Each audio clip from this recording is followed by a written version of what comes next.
All right, good morning, everyone. My name is Joaquin Esquivel, Chair of the State Water Resources Control Board. Today is Tuesday, June 2nd, 2026. It is 9:01 a.m., and I'd like to call this meeting to order. I'm being joined this morning by Vice Chair Doreen Diadamo, Board Member Sean McGuire, and Board Member Nicole Morgan. We're also being joined this morning by our Executive Director, Eric Oppenheimer, our two Chief Deputies, Karen Mogus and Eric Ekdahl. We're joined by Assistant Chief Counsel, Andy Sawyer. Our Clerk of the Board this morning is Courtney Tyler, and she's being assisted this morning by Margie Argel and Biba Malatik. As you can see, this is a hybrid meeting with both in-person and web components. If you're viewing us virtually, you're either viewing us on the traditional webcast on the YouTube Live website or the Cali PA website. But if you intend on commenting on any of today's items, you need to be on the Zoom platform. There is a link and instructions at the top of the agenda to get onto the platform. But if you're having any challenges, please do just email the clerk of the board at board.clerk@waterboards.ca.gov, and she can help you get onto the platform. Once you are on the platform, your camera will be off. You'll be on mute until it's your turn to speak on the item you've indicated. For everyone in the room, good morning. Good to see you all this morning. We're here in Sacramento in the California Environmental Protection Agency building. A few quick announcements for us here as well. If we happen to have an emergency, we'll calmly file out to Cesar Chavez Plaza, so please do observe the exits. Also, if you are intending on commenting on any of today's items, you need to sign up. There is a QR code at the side of the room and in the back. There's also a laptop, but if you're having any challenges, please do just speak to the clerk of the board, and she can help you. Once you are at the mic, please do introduce yourself and any affiliation if you feel so comfortable. This morning, we're kicking off the day with 5 groups of Superior Accomplishment Awards, and so I would like to be able to get into those just really quick on just format. We'll go ahead and get through the awards, and then we'll do one large photo at the end here, our traditional awkward dais photo. So don't worry if you thought you were going to miss out on that. First, I would like to call up Darren Polhamus and Bob Brownwood to present the first group of awards here.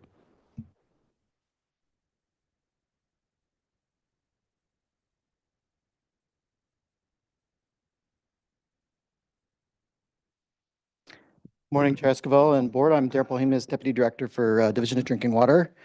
And I think a lot of people know, but let me explain that under drinking water, we do sanitary surveys, which are a very thorough, intensive type of inspection every 3 years at water systems.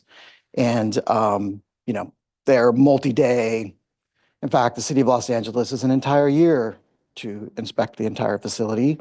There's a lot of training that goes into that, and we have a very special core group within the division that do that training.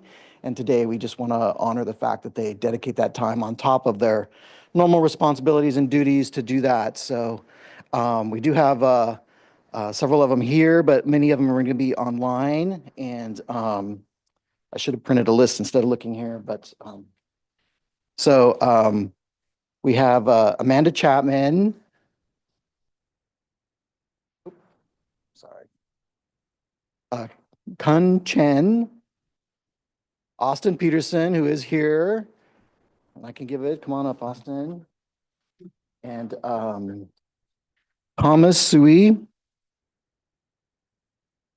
And Joe Wildflower. And Saul Zamora. And we'll get these certificates to them. Austin just happens to be local. The rest are scattered around the state through my different offices, as you know.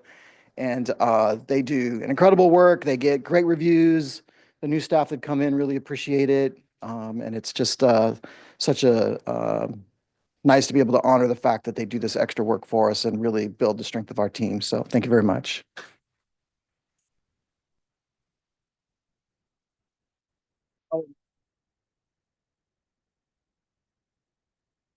Huge congratulations and thanks for elevating their work, Darren. The sanitary surveys are such a foundational work that we do when we oversee our drinking water systems, and so the training and work around it is really appreciated. So thank you for elevating them.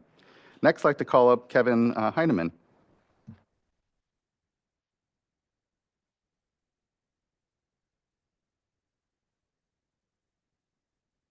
Hey, Kevin.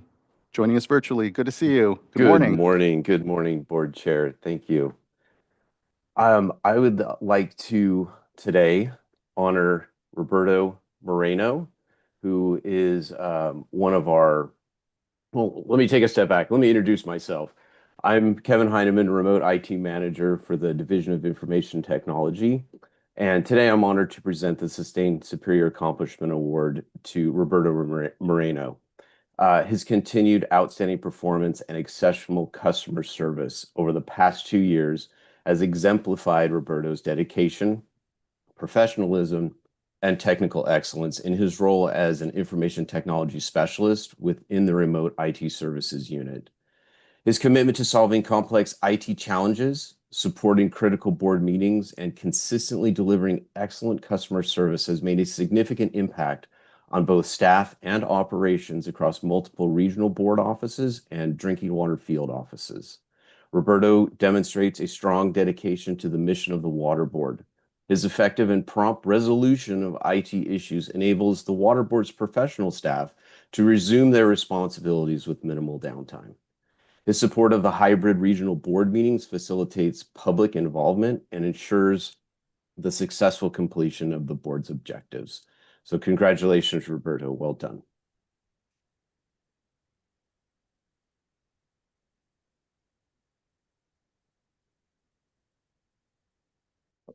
Oh, Roberto, you're on mute still.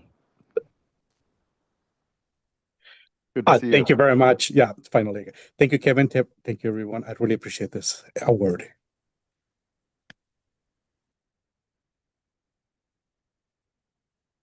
Thank you, Mr. Heineman, and thank you, Mr. Moreno. Really appreciate the work that you're doing. As Mr. Heineman said, our IT systems, our data systems are the foundation of so much of what we do here, and so well-deserved and much appreciation.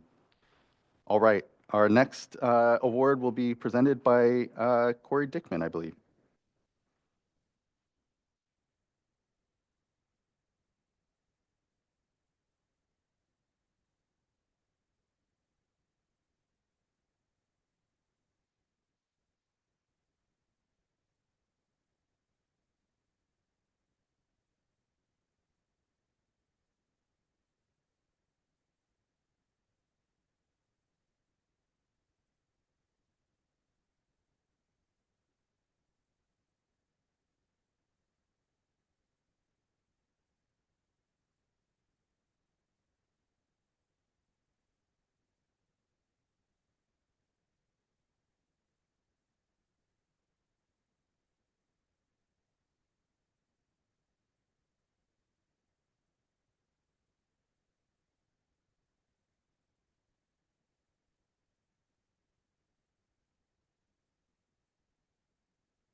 Thank you incredibly, Mr. Dickman, for elevating the team. It can feel like COVID was so long ago, but it was in very recent history that we all did here collectively a Herculean task in continuing to do the board's work, continue to have meetings, and continue on all the critical projects that you all have been working on. If it wasn't for DIT really standing up, I think of even the usage of the Zoom platform here, really putting into implementation our usage of these new tools in quick fashion, we wouldn't have been able to not skip a beat, which we didn't. We were able to continue to our work. If it wasn't for the work of DIT, we would have been lost. And so thank you for elevating the team, and thank you for everyone in DIT that day in, day out supports the operations of the organization. It's really appreciated. All right, our next award presenter will be Adriana Renteria.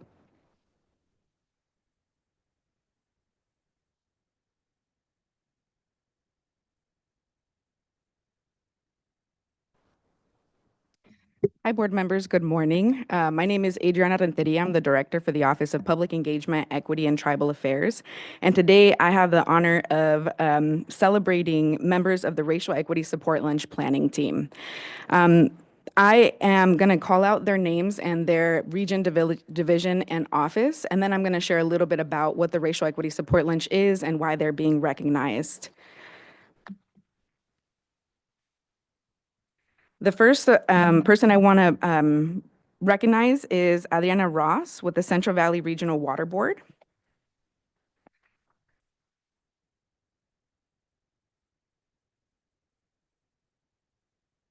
The second person is Assis Grewal with the Division of Drinking Water.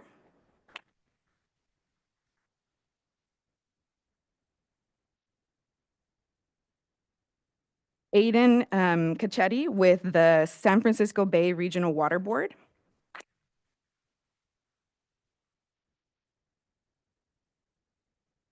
And if we could have the folks come up to the front.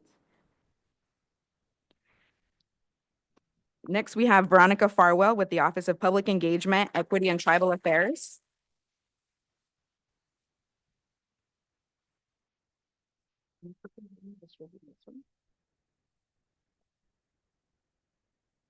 Margaret Champay with the Division of Water Quality.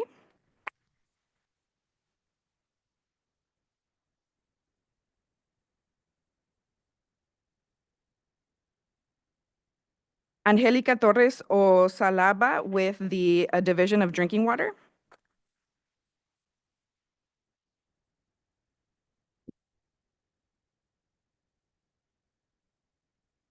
Nathan Blacksmith with the Office of Public Engagement, Equity, and Tribal Affairs.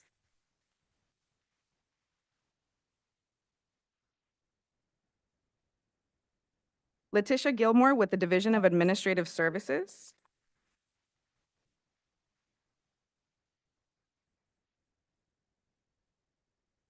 Amelia Nishimura with the Office of Public Engagement, Equity, and Tribal Affairs.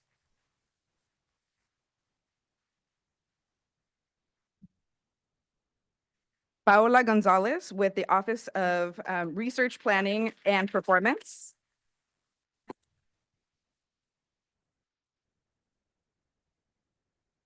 And last but not least, Brittany Evans with the Division of Water Quality.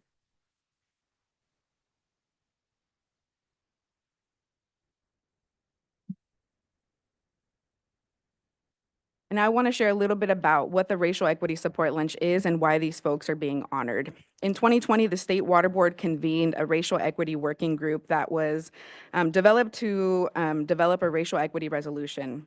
This racial equity working group was made up of representatives from across all divisions, regions, and offices. And at the same time that we were working on the racial equity resolution, unfortunately, there were several incidents of race-based violence occurring nationally. So as a response, the Racial Equity Working Group developed a subcommittee focused on developing email communications to respond and acknowledge to these current events.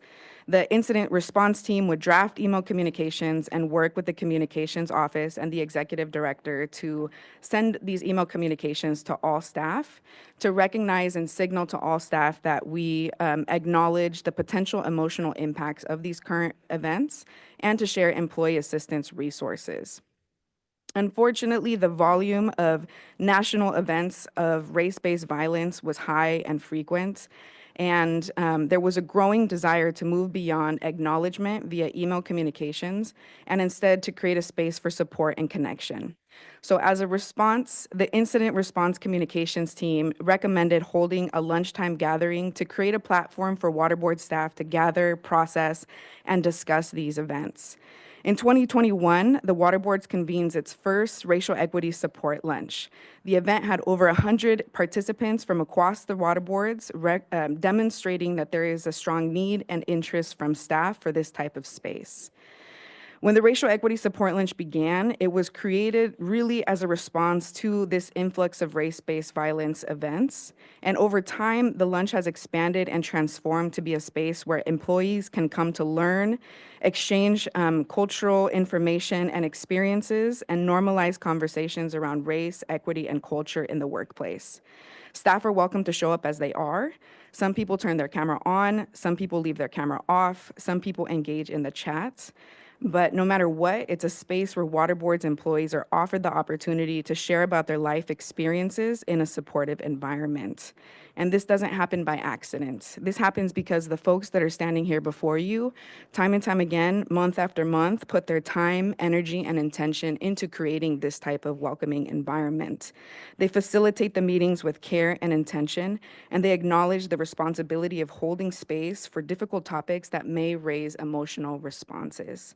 I am truly grateful for all the work and intention that these folks have contributed to supporting an inclusive water boards environment. Thank you.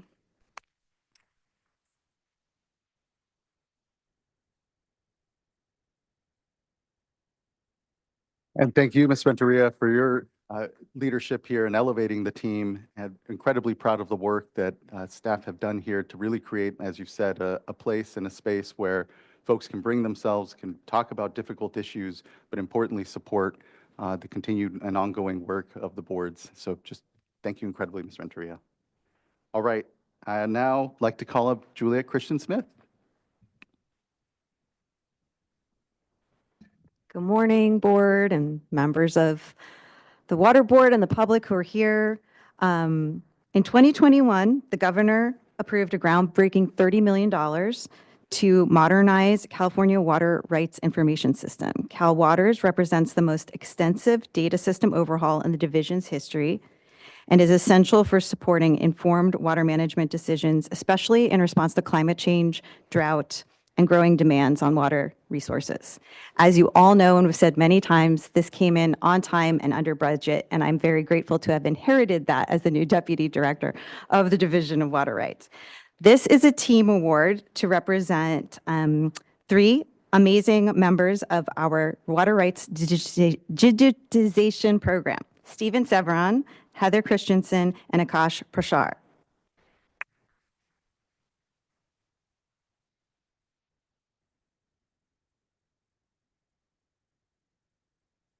Recognizing the significance of the digitization component, Mr. Severon displayed outstanding leadership, vision, and innovation by independently designing and launching a comprehensive digitization and ECM readiness programs from scratch. He also established and managed a new operational unit consisting of a staff service manager and 8 student assistants. Stephen, congratulations.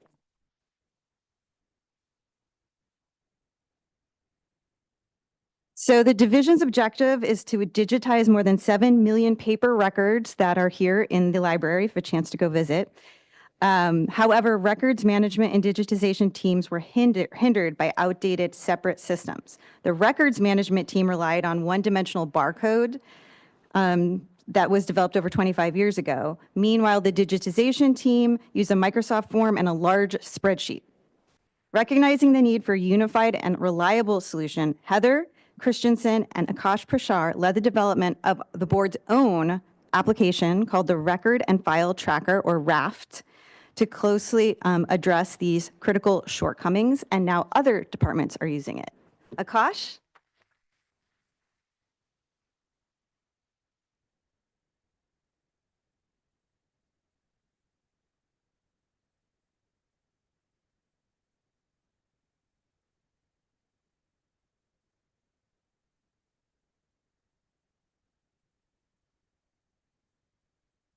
So much appreciation, especially it's such a significant project that we were able to undertake. And it's thanks to the leadership of folks in the records room, the entire team, that we were able to have a tool here for the state of California that we've been sorely needing. And so from just the board here, an incredible amount of appreciation to the team. All right, I believe now we are coming up on our last award, and would like to call up Phil Crater to present. Morning, Chair Esquivel. Yeah, it's on. Thank you. And board, and good morning, members of the audience. I'm Phil Crater. I am the Deputy Director with the State Water Board's Division of Water Quality, and I'm here today to present a very well-deserved superior accomplishment.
Did it turn off? Sorry.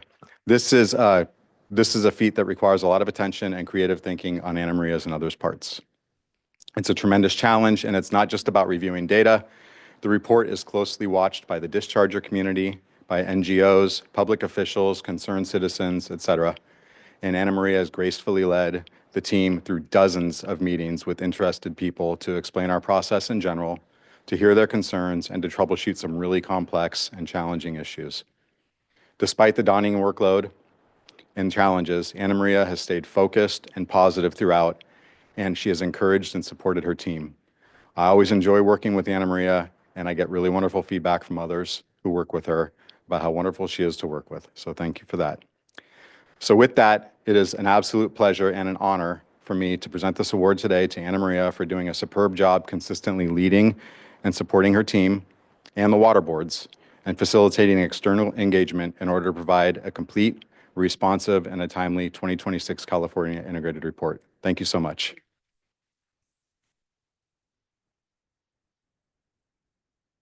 Award. Thank you.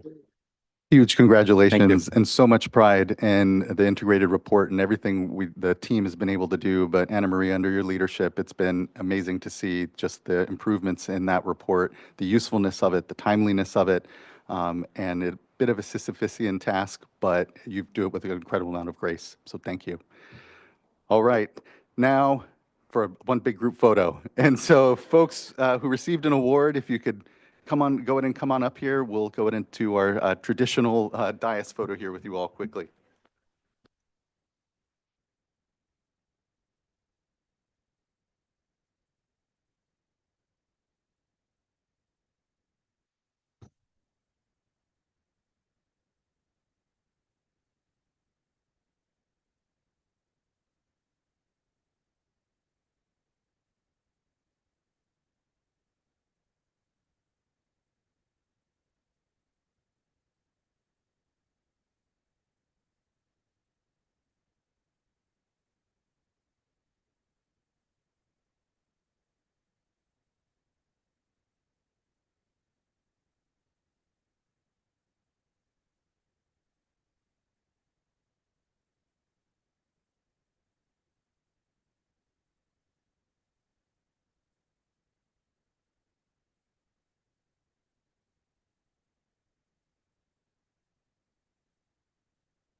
Awesome work and so much appreciation again to everyone, and especially for the time this morning to be able to acknowledge and thank the folks that actually get the work done here. So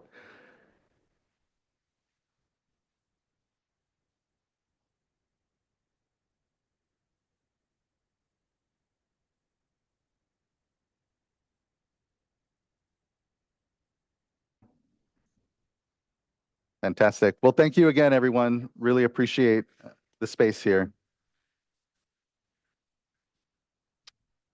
All right.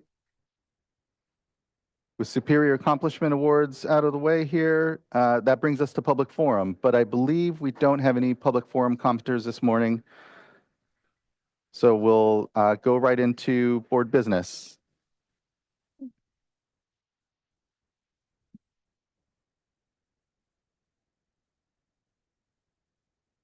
All right, so our first item of board business this morning is consideration of the board meeting minutes from the May 19th and 20th board meetings.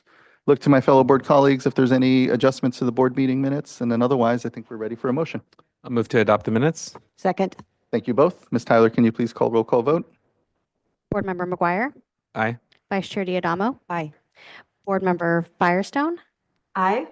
Board Member Morgan. Aye. And Chair Esquivel. Aye. Thank you. Thank you as well. Board meeting minutes are adopted. And now brings us to item number 2, which is an uncontested item. Still seeing if it's uncontested, it is. And unless there's any need for discussion or adjustment, look to fellow board colleagues for a motion. I'll move to adopt item 2. I'll second. Thank you both. Ms. Tyler, can you please call a roll call vote? Board Member McGuire, Aye. Board Member Morgan, Aye. Board Member Firestone, Aye. Vice Chair Diadamo, Aye. and Chair Esquivel. Aye. Thank you. Thank you as well. Item number 2 is adopted and now brings us to item number 3, which is an informational item on current hydrologic conditions and response. Give a moment for Ms. Bean to come up. Good morning, Ms. Bean.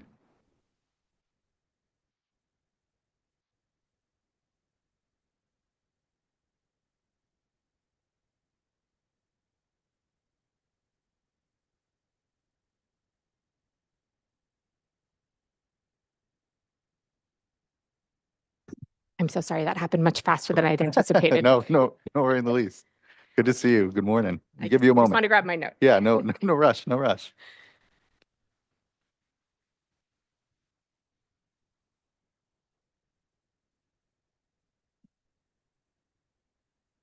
All right. Good morning, board members. Jessica Bean with the Division of Water Rights, going to do a pretty brief current hydrologic update for you. So if I could have the next slide, please. So we'll talk about the statewide hydrology highlights and then a bit about the Scott and Shasta rivers today. Next slide, please. So we're sitting at about 98% of average for the accumulated precipitation statewide. Some of the slides that I'm going to show you, this may be the last time that we see them for the rest of, for the next few months, because they're kind of starting to level out as we get into the drier portion of the year. Next slide, please. So looking at the precipitation indexes, we have the Northern Sierra Index is showing 98% of average. And again, I apologize. I promise I'm going to go talk to our partners at Department of Water Resources to see if we can get a slightly cleaner version of this graph for you in the future moving forward, because we have a lot of the years on there. But what we're really looking at is the dark blue line and then the light blue average. You can see it's kind of tracing along there. Next slide, please. So for the San Joaquin index, you can see there that we're at about 90% of average. Next slide, please. And then moving down into the Tulare Basin, we're at 88% of average. Next slide, please. So again, probably the last time we'll see this slide, this is the snow water content. We are at 6% of normal for the state, 2% of the April 1st average. And we've seen this before, that we have quite a deficit going in our snowpack. Next slide, please. We do have our major reservoirs are at or above average right now. Casitas is looking a little odd there. That's just because the data had not come in yet, but did look into that one. It is at, I believe, 102% of average. Next slide, please. Just looking forward briefly at what we're seeing in the weather patterns. It's going to be slightly above average in terms of our temperatures for the next 1 to 2 weeks, and the precipitation is looking at about normal or below normal for the same time period. All right, next slide, please. So jumping over into the Scott and Shasta rivers, I'm actually going to start with the Shasta River, where you can see here, again, this is our traditional slide where that red line would be the minimum flows, and the blue line is tracking the flow level, and we are currently above the minimum flows for the Shasta River. Next slide, please. And Dwinelle Reservoir is 56% of full at this point. Next slide, please. And then this is our final slide for the update this month, looking at the Scott River, where we've had some curtailments, and I just wanted to walk through some of those with you. So you can see, again, similar slide where we have our red line is the minimum flow right there. And for May, the minimum flow was 150 CFS. And then for June 1st through 23rd, it's 125 CFS. And then for June 24th to 30th, it's 90 CFS. So just kind of let you know how we're tracking the minimum flow going down. But on May 11th, so if you kind of follow near the end of this graph here, the blue line is starting to track down to the minimum flow level. And so on May 11th, we sent an email notifying that there were declining flows and encouraging coordination on diversions. And then on May 21st, when when flows dropped below 150 CFS, all surface water rights were curtailed. The low was 137 CFS.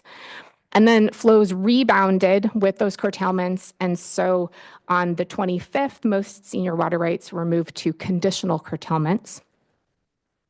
And then by the 27th, with the recent precipitation that we had in the area, those conditional curtailments expanded for all water rights. And basically that requires coordination on diversions within the area to maintain those levels. And I do want to mention, though, that the flows are, declining again towards that minimum flow.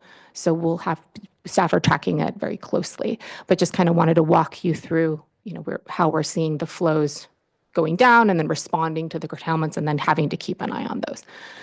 So I'm going to stop there, but that's all I have for you today. But I imagine there may be some questions on. Thank you, Ms. Bean. Really appreciate the presentation here. Yeah, definitely starting to enter our long, dry summers here. Quick question when it comes to the Scott River. I know last year there were some concerns around the gauge not necessarily representing the actual flow in the river. Have there been any concerns this year? And, has there been work with USGS just to, double check the gauge just to make sure that folks have faith in the data coming through? That is a very good question. I actually don't have the answer to that. But Eric, did you want to jump in? Thank you. Thank you, Ms. Bean. No, it's not on. Interesting. Yeah. Maybe go ahead and use Eric's, maybe. Other Eric. Now, is this better? I Yeah, can hear that. yeah. Staff do coordinate very closely with the USGS and the Water Master whenever we get close to a curtailment. So this most recent one, when we got to that May 25th day, I believe it was, staff went out with the USGS and/or coordinated with the Water Master so that they did essentially another kind of spot check and survey to make sure that the flows were matching what was recorded in the gauge. They have done some improvements, is my understanding, to also make sure that it's just more accurate, and we are working to get other gauges set up in that watershed. So I think that's something that we can update on in the future. But long story short, yes, we do coordinate closely. Fantastic. Really appreciate that. Thank you, Eric. Looking to fellow board colleagues, if there's any questions, comment. Vice Chair. Just another question on the Scott. With the low snowpack this year, I understand that it's expected that that's going to impact those flows. So what are you doing, if anything, to look at predictions on how this might play out? A little concerned that the growers might, at this point, have sort of an expectation on cycle. And so want to make sure that if this will result in earlier curtailments than what normally is the case, that there's been some good dialogue with the local growers. I think the main place we've seen that dialogue manifest is in the local cooperative solutions, and staff have been communicating to locals, to county officials. We have a bi-weekly meeting with anyone really who's interested on Scott and Shasta precipitation, hydrology flows, and it has been forecast for a number of months that this snowpack is just critically low. I think it was basically at 1 or 2% even back in April. And as a result, we've seen a much higher enrollment in those local cooperative solutions. I believe it's around 75% of all the irrigated agriculture in the Scott Valley watershed is enrolled in some type of local cooperative solution. So we're actively tracking, we're actively working where people are engaged with us and trying to engage as much as we can. At the July update, we can provide additional details on kind of specific meetings and what opportunities we'll have going forward. Many thanks. Board Member McGuire. Yes, thank you for the update as always, much appreciated. And I think when you come back next time, it might be good to provide a little bit more of a deeper dive update on the Bay Delta. I think the Term 91 curtailments were reinstated just a few days ago. And I think in large part, we're seeing reservoirs in good shape. However, with that snowpack, non-existent snowpack, we're seeing decreased natural flows. And so that's translating to supplemental project water needing to be released from the reservoirs to meet stream flow requirements. So it'd be good to hear a little bit of an update on that, where we're at and kind of what we're seeing for the rest of the year as we move forward. I mean, all the projections are it's going to be dry and hot, and I think we need to just be as best prepared as we can. Thank you. Thank you, board member. Looking to my other board colleagues in case there's anything they'd like to comment or question on. Seeing none, and we don't have commenters on this, so thank you. Really appreciate the update, Ms. Bean. All right, that now brings us to item number 4, which is consideration of emergency regulations for electronic reporting of drinking water quality data.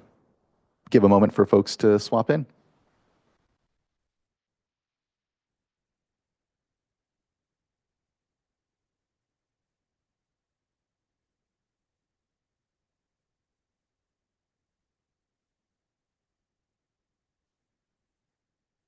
And as we transition, I'll note, so many of our Superior Accomplishment Awards were about our data systems and our work, and just really appreciate the work that I know that's gone on to this item. Our data systems are the foundation of our regulatory decision-making and protecting of the public health, and so just can't express enough how proud I am ultimately of the work that's been going on to be able to improve those systems and improve the collection of data here in the state. That I'll hand it off to Dan Wang. Chair Escobar, I was just going to Mr. give a Altavok. brief introduction. Yeah, by all means. Andrew Altavok, the Assistant Deputy Director with the Division of Drinking Water. And so what you have before you today is just hopefully relatively simple changes in the regulatory language for drinking water system reporting. It just seeks to align the requirements for water systems with the existing requirements that the laboratories already have. And it's important to note that it doesn't actually change anything in terms of that reporting. The water systems have been doing the applicable reporting this way through the labs for the past 5 years using the CLIP interface. So, and with that, I'll hand it over to Dan Wang. Thank you. Good morning. My name is Dan Wang. I'm the supervisor of drinking water needs assessment in the Division of Drinking Water. It's on. You can hear I just want to move the mic a little closer. Is it better now? Yeah, that's better. Okay, Thank you so let much. me Ms. Wang. repeat the introduction. My name is Dan Wang. I'm the supervisor of the Drinking Water Needs Analysis Unit in the Division of Drinking Water. Today, we're presenting the emergency regulation for electronic reporting of drinking water quality data. In today's presentation, I will give the background information about where this coming from and the route we take of emergency regulation for expedited process, key revisions we have made in response to comments, and lastly, the proposed regulation text versus the companion requirements from Environmental Laboratory Accreditation Program. The California Laboratory Intake Portal CLIP was launched in September 2021. The electronic data reporting through CLIP results in streamlined access, improved data reporting, and the ability to document the submission of reliable and defensible data to support all kinds of functions the board are taking. This is a shared responsibility of both the public water systems and the laboratory to make sure the drinking water analytical data are submitted to the State Water Board in the manner specified by the regulation. The companion regulation require accredited laboratory to use the CLIP portal was already in place since January 2021. Under California Code of Regulation Title 22, Section 64814.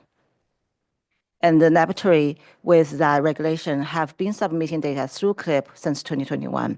This regulation does not change that practice. The laboratory continue to do what they are used to do. This regulation is a companion requirement for the public water system to ensure they only use accredited laboratories that submit data through CLIP. Under California Health and Safety Code, Section 116385A, we are taking the expedited process for this regulation package. It requires all public water systems to provide an analysis of the water to the State Water Board in the form prescribed by the regulation. This is about the form and format of the data. This authority allows us to require that data to be submitted in the format acceptable to CLIP. And with that, this is taking the expedited process of emergency regulation and shall be considered by the Office of Administrative Law as necessary for the immediate preservation of public peace, health, safety, and general welfare. We've made two key revisions in response to comments. First of all, we clarified the scope to make clear that the proposed regulation applies to public water systems and does not change the laboratory's current practice of submitting data through CLIP. Secondly, we removed the language related to anticipated CLIP bacteriological module in response to comments received. This language was originally included to align with the existing ELAB regulatory requirements, but has been removed from the current proposal since this module is not developed yet. Right. Here we show the ELAB's companion requirements that ask all the laboratory to be accredited. And for drinking water data, ask the laboratory to submit the analytical results to the State Water Board through the CLIP portal.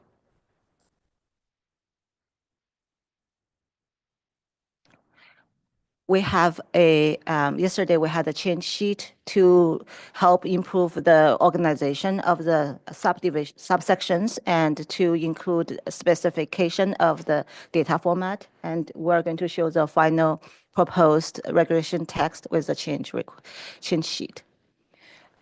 First of all, in the original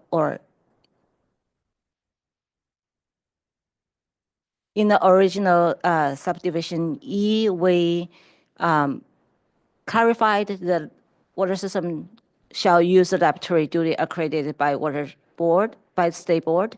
And in subsection 1, we listed the actual data format name for CLIP for clarity. And we merged that subsection E to subsection C. Now they're in one place. And as we mentioned, we deleted the requirement for bacteriological data submission through CLIP once the State Water Board develop it. Remove that for now until we have much clearer picture of how that module would look like. Thank you. Thank you, Ms. Mong. Really appreciate the work here to just bring alignment into essentially our regulations and practice. And I really appreciate the CLIP system generally because it is a very streamlined way in which the laboratories all are able to submit their data digitally to the board in a very efficient manner. So just really appreciate the work on this. Looking to fellow board colleagues in case there's any questions or comment. We do have a couple commenters on this item, and so we can go to them. Believe our first commenter will be Adam Wachtel, and then be followed by Nick Blair. Hello, thank you. Are you able to hear me? We are. Good morning. Okay. Thank you for joining us. Thank you. Yes, I would like to provide some comment to this. And also, I think you missed me during the general comment period. Something had come up at the time of the awards section that I wanted to comment on. Anyhow, I'd like to first explain my background of how I've come to discover that the total coliform rule and the implementation of the total coliform rule in California and the revised total coliform rule, which I'm referring to, has been woefully and very poorly enforced, even though coliforms are the the most essential test for the drinkability and potability of water. I think it's a little bit shameful too. To explain my background, how I came to discover the amount of fraud that goes on. For 5 years between 2013 and 2019, I worked for one of the county LPAs under DDW. For those who are unaware or need a reminder, the county LPAs are under DDW delegation, the delegated authority to regulate public water systems, usually of certain size, such as public water or community water systems up to 200 connections. During this time, I found many incidents of violations, such as failing to collect samples from designated sites required by their sample siting plan, invalid and fraudulent chlorine residuals provided by operators, systems being allowed to submit regulatory samples, such as repeat and routine samples, while not asking the laboratory to submit results directly to the regulatory agency. Accordingly, I reported this to my supervisor, and unfortunately, I faced retaliation from my coworkers because it, quote, added to their workload because I had discovered fraud and violations. Subsequent to that, I worked at a laboratory, and DDW provided zero support on this matter. They stated, we regulate only the water systems and not the laboratories, while ELAP showed gross incompetence. So while I do support the upload of bacteria data to CLIP, I don't know what good it does to not show chlorine residuals provided, or how you're going to address sample sites, sample locations. The DDW has asked that reports in PDF format be, sent with very certain file names, etc., by the laboratory, so it makes their work easier. However, I don't know if DDW is actually looking at any bacteriological reports, if they're valid. Was the sample collected properly? Did it have the proper holding time? Is the laboratory actually reporting a valid result here? Are they looking at chain of custody? There's thousands of water systems in our state that claim they do not have any treatment, do not have chlorination. However, they do. They add chlorine to their water, dump it in their tanks, a couple days before collecting their sample or right before collecting their sample. And that's not a representative sample. That's not appropriate treatment. So essentially, the coliform rule is so important, yet DDW can't grasp these essentials. As Darren Polhemus was saying, that sanitary surveys are thorough and complete. They're not. Most of the time, they are very incomplete. So it's disappointing to see this false information. And I've been communicating with DDW about these issues, and they have consistently been disrespectful, demeaning, and patronizing. And, as an operator and environmental consultant, I don't appreciate it. I would like to ask some diligence from water boards and DDW. I've spoken to people as high up as, for example, Andy Sawyer, and it seems like there's total carelessness. So I would like some action taken on this, and I generally support this requirement. Thank you. Thank you, Mr. Wachtel. Appreciate your comments here and your concerns. I know, again, as you've stated, both Division of Drinking Water and the Office of Chief Counsel have worked with you here, continue to be open to whatever information you have. So thanks. Appreciate your comments here on the item. Next, I'd like to call up Nick Blair.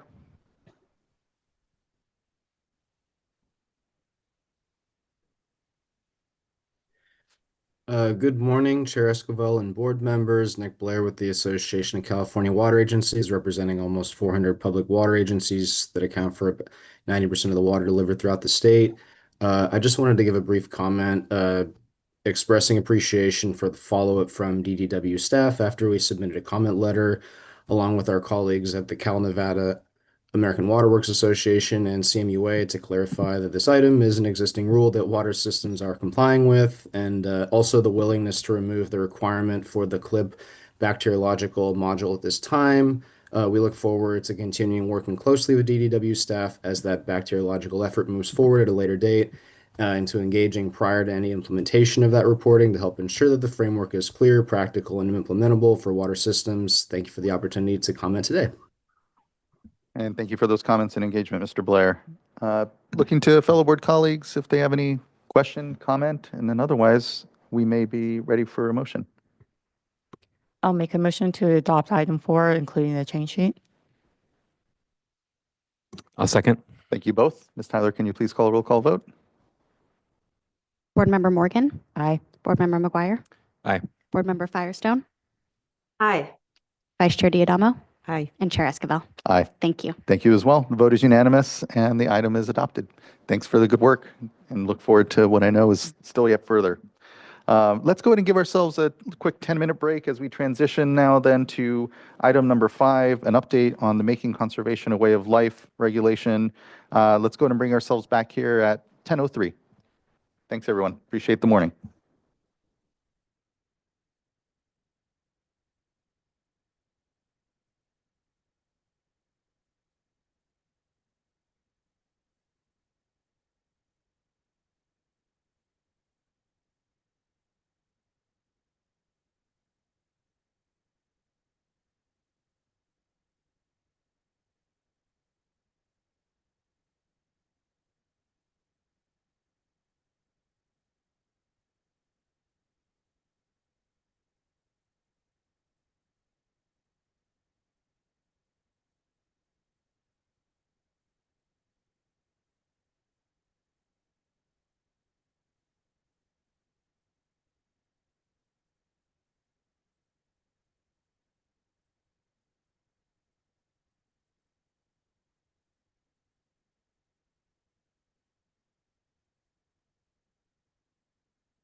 All right, we're at 10:03. We can bring ourselves back. Thanks for the quick break all. Like to hand it off to James, I believe. Thank you. Good morning, board members. I'm James Knockbauer, Director of the Office of Research, Planning, and Performance. And I'm really excited to be here today to give you this update.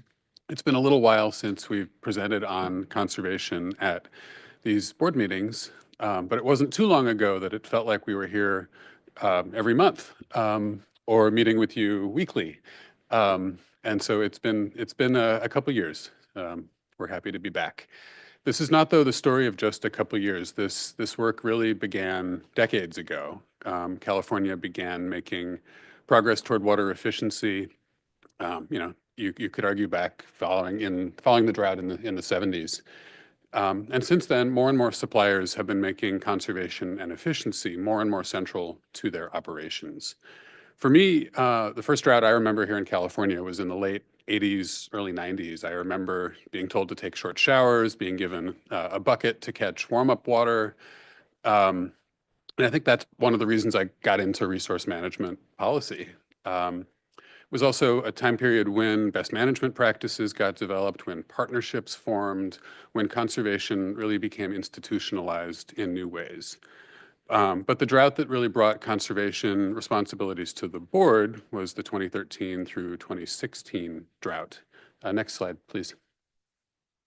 So here's coming into that. This was the snow survey, March 2010. Next slide, please. And then by 2015, we were in extreme drought. This was one of the worst droughts in many, many decades. And it led to a bunch of different policy changes, some of which are still unfolding, including executive orders and a lot of other efforts across the water sector. Next slide, please. And these efforts worked. Here's a graphic from a 2015 board presentation about our statewide water conservation goal and statewide progress toward meeting that goal.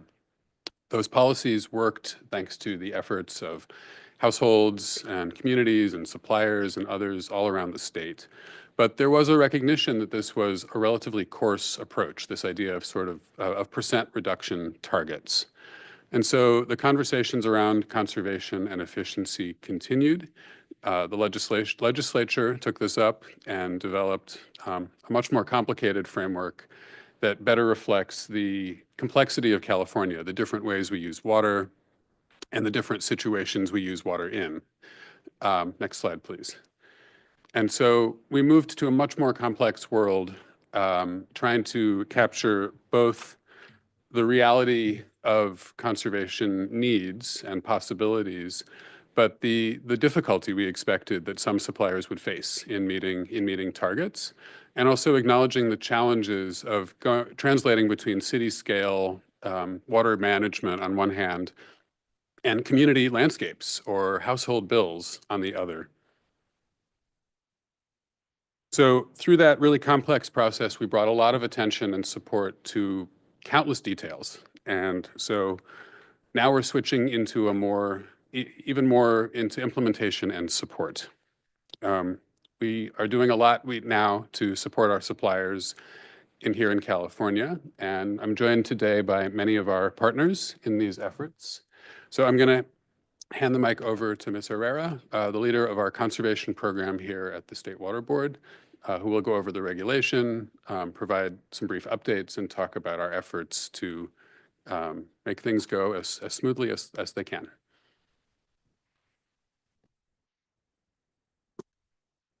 Hello, good morning, board members. If we could go on to the next slide. Okay, so starting with what is making conservation a California way of life and who does it apply to? Next slide. The regulation applies, first of all, to urban retail water suppliers, not individuals or any specific businesses. There are a little over 400 urban retail water suppliers across the state, and about 95% of all Californians receive their water from an urban retail water supplier. As you can see on the map, there's a wide range in size from suppliers with a service area as small as about 10,000 people to communities with several 100,000. Also shown in the map is the variability in the water use across the state. In recent years, average residential per capita water use has been at about 81 gallons per capita per day. But that value also has a pretty wide range, with some communities being as low as in the low 30s, and then certain parts of the state being as high as 300 residential gallons per capita per day. Next slide. Moving on to what is the conservation regulation, there are three major components to it: urban water use objectives, performance measures for commercial, industrial, and institutional water use, and annual reporting. And in the next couple of slides, I'll go into each of these three in a little more detail. Next slide. So first off, the urban water use objective. Each supplier will annually calculate an urban water use objective. The objective consists of 4 standard-based budgets for residential indoor use, real water loss, residential outdoor use, and commercial, industrial, and institutional landscapes with dedicated irrigation meters. There's also variances available for unique uses that may have a material effect on a supplier's objective. Variances include things like seasonal populations or large populations of livestock and residential properties, hence our iconic horse icon, and a bonus incentive for potable reuse. Suppliers are expected to meet their overall water use objective, so they're not expected to meet any one budget or any one standard, but instead that overall target. Except for water loss, the water loss standard, suppliers are expected to comply with through its own separate regulation. And some of these standards that comprised the budgets will become more efficient over time. For example, the residential indoor standard will be changing from 47 gallons per capita per day to 42 gallons per capita per day in 2030.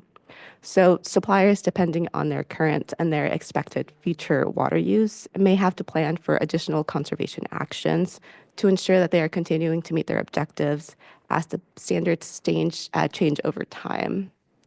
Next slide. Okay, next step is performance measures. Performance measures apply to commercial and institutional and industrial water use. It's much of the water use not covered under the objectives. Performance measures are several actions that are going to be taken by the suppliers that would result in increased water use efficiency in their CII sector. At a very high level, this includes a classification system. So suppliers will have to classify their CII water users in one of 22 classifications outlined in the regulation.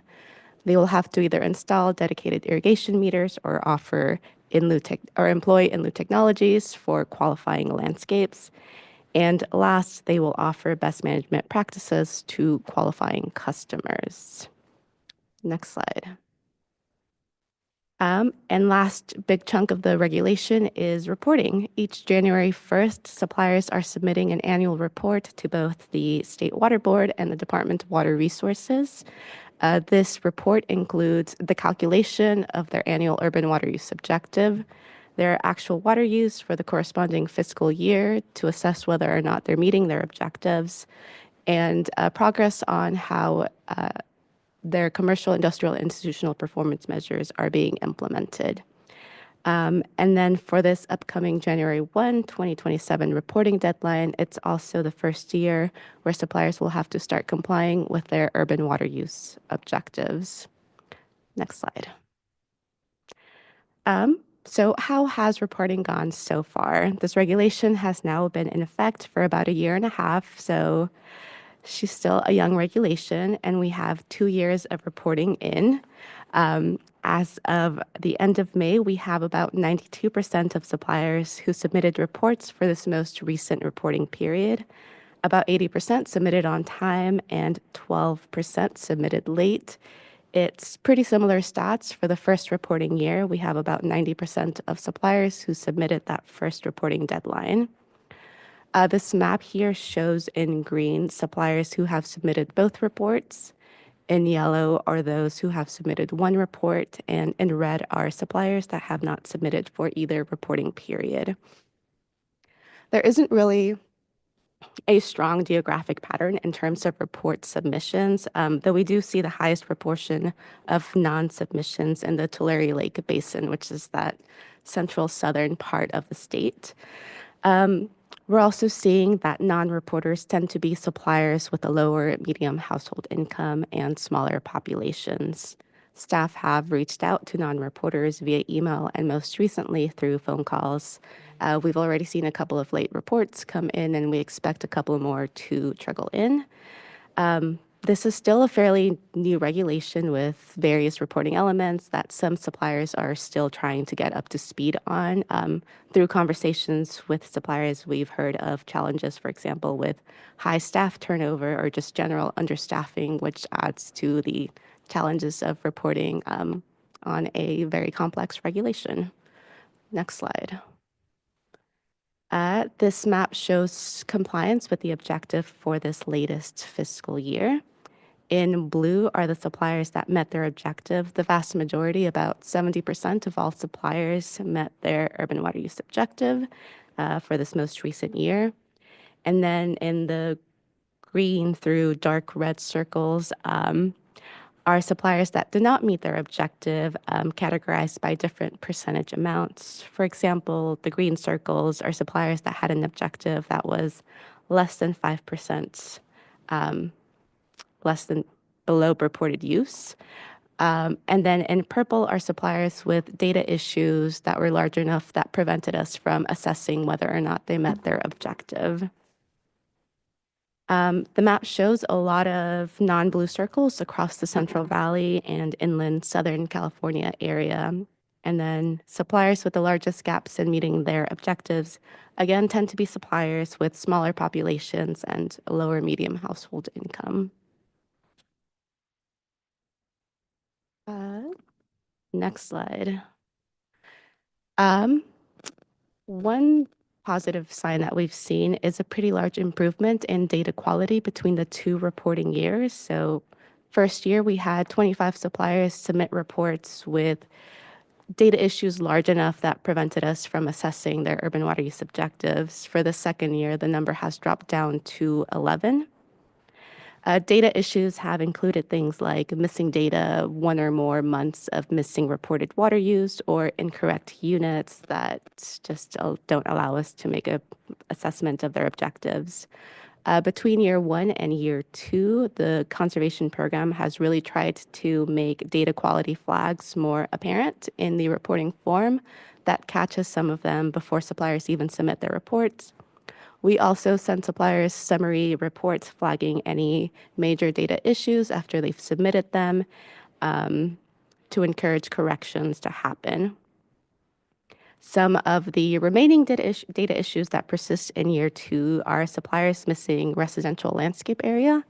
There are a couple of water systems that cross the size thresholds to now be considered urban retail water suppliers since the department provided their residential landscape area back in 2018, 2020 is when they were doing the analysis. And that's a pretty large investment for a supplier to either do their residential landscape area, or I think a couple are waiting on the department to provide that data. Next slide. And last on reporting is on performance measures. Majority of the deadlines for performance measures are still upcoming. For example, suppliers have until 2027 to classify their existing CII water users. So while suppliers are starting to report on how performance measure implementation is going, it's still pretty early to bring you with any great trend analysis on this topic. Next slide. Moving on to reporting and compliance considerations. So again, just a reminder, every January 1, suppliers are expected to submit a report that's consistent with the regulation. And starting January 1, 2027, suppliers will now have to comply with their urban water use objectives. Next slide. So as the board carries out compliance assessment, we recognize that water use behaviors don't change overnight. For some suppliers, this will be the first time that they need to do such active conservation actions, both during drought and non-drought times. It will take time for suppliers to plan and invest in new programs and technologies to increase their water use efficiency. It may also require new investments in data systems to allow them to both analyze the data and report the data in new ways, as this regulation requires. However, we're also mindful that any enforcement decisions need to consider possible community impacts. For example, there are impacts in imposing penalties, but there are also impacts in delayed water efficiency. Next slide. So with that in mind, staff currently plan to focus on complete and timely reporting and on getting accurate data. As I mentioned previously, we are sending suppliers reports flagging data errors after they submit their annual reports. Suppliers can resubmit reports with data corrections at any time through the WUI data portal. And staff are also available to meet with suppliers if they are unsure about the information that's required to report. And several suppliers have taken us up on that offer, and we've been able to walk them through the reporting form. For failures to meet the objective, staff do not currently intend to focus on issuing conservation orders or administrative civil liabilities, but instead really just focus first on helping suppliers get on a path to success through education, assistance, and planning support. Next slide. So for now, as I said, staff are intending to focus on reporting compliance and on assessing early supplier progress and meeting these objectives. Looking a little bit further out, the adopting resolution for the conservation as a way of life regulation does have that staff would present a proposed enforcement strategy at a board meeting by December 2028. So staff plan on starting to draft that enforcement strategy next year in 2027, developed following public engagement. The details of how that public engagement will occur are still being developed, and we'll be sure to circulate that information to the public and to those folks interested in starting that drafting. And if all goes planned, we'll present the proposed strategy by December 2028. Next slide. Okay. Last section I'll cover is on technical assistance and engagement, particularly around variances and temporary provision requests, alternative compliance, and the annual urban water use objective reports.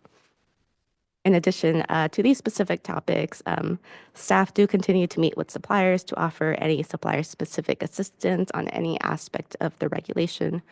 For example, we've held office hours on reporting, and we've reached out to suppliers either with missing reports or with projected large reductions to offer one-on-one meetings, both virtually and in person. Both to address their questions, but it's also helped us understand their own situations better and understand the challenges that they're facing with this new regulation. Next slide. So specific for variances and temporary provisions, we have several online resources already up on the webpage. The deadline to submit requests, if they are to be included in this upcoming report due January 1, is October 1. So suppliers can reach out to us if they need assistance in submitting any variance or temporary requests, or if they want any specific feedback on some of the requests that they are in the progress of putting together. We also have the approved variances up on the webpage if suppliers are interested in seeing variances that have been already approved by the board. Next slide. The regulation also offers alternative compliance pathways for suppliers that may be facing large water reductions in order to meet their 2040 reductions.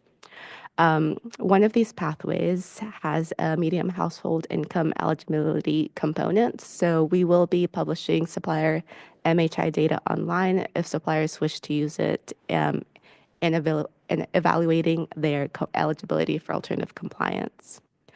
We will also very soon be releasing FAQs and a fact sheet on alternative compliance.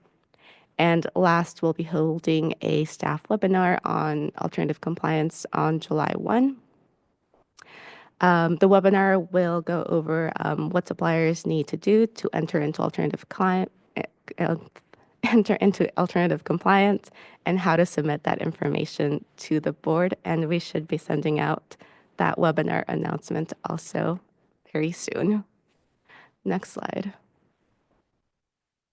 For reporting, we have several guidance materials up on the webpage already. We also hold a webinar every fall to go over the reporting form and flag any changes in the reporting form that may have happened. And past slides and recordings are up on our webpage. And last, we filled office hours and met with suppliers one-on-one to go through any specific questions that they may have. Next slide. Okay. And so last I have on here is a newly created and still actively being shaped partnership, technical assistance partnership with both the California Data Collaborative and the California Water Efficiency Partnership.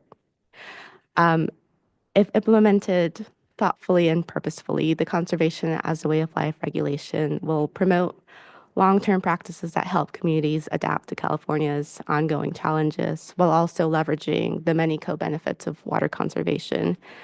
But we do recognize that this work is going to take time and effort, and there's a lot of variability in the technical, managerial, and financial capabilities of the 400+ water suppliers. Recognizing the amazing work that organizations such as the CADC and CalWEP and its various members are already doing, we want this pilot program to leverage their expertise to address some of the early implementation challenges that we are hearing and seeing, such as, for example, submitting timely reports with accurate data.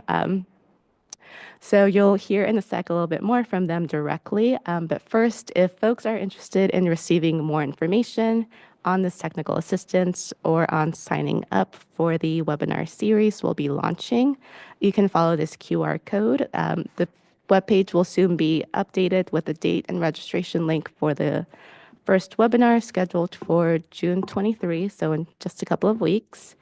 And with that, I'll hand it off to Ms. June Kim Lopez, General Manager of the Molten Niguel Water District. Thank you, Karina. Good morning, Chair Esquivel and members of the board. It's always an honor and a privilege to be here to address the board and share some experiences. And today it's actually very exciting news. And we have quite a lineup today. So after I speak, I'm going to turn it over to Tia, who is the head of CalWEP, and then Chris Tall, who's the Chief Data Officer of the California Data Collaborative. And we'll round it out with virtual comments from other members of our team from both Deloitte and Black & Veatch. So if we go back, and as I was listening to James and Karina, kind of going down that memory lane of how we got here, so much work, so much time in the making. And I have the privilege of wearing two hats today, one as a general manager of Molten Niguel Water District, serving wastewater, water, and recycled water to 6 cities in South Orange County. And we have partnered with you and your staff over the years to really come up with the right strategies, policy, certainly conservation as a way of life, using some of our experiences as a model to shape some of these elements of the framework. And then also as the founder of the California Data Collaborative. And this is something that dates back a little over 10 years now, during the 2015 drought, when we realized that a lot of these regulations were a challenge. And by and large, agencies did not have the kind of data that we need. And we all recognize from state on down that we need better data. So that was really what created the California Data Collaborative. How do we grow those partnerships? How do we bring big data solutions to make more informed decision? And underlying all of that was, how do we cultivate a community, the next generation of leaders?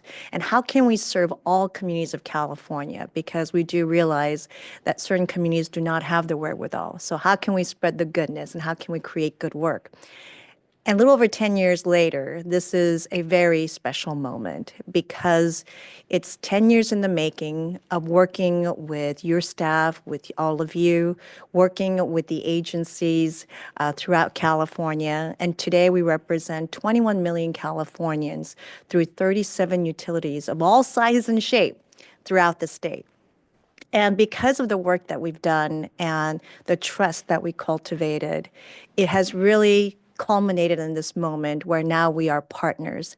As we set to roll out this regulation, and there's going to be a lot of angst, even though there's been, warning that is coming, but it's always too soon. And as Karina shared, there are agencies that will be challenged for a variety of reasons. And to be tapped as a technical assistant partner by your staff and by your board, it's really very high honor, and we take that very seriously.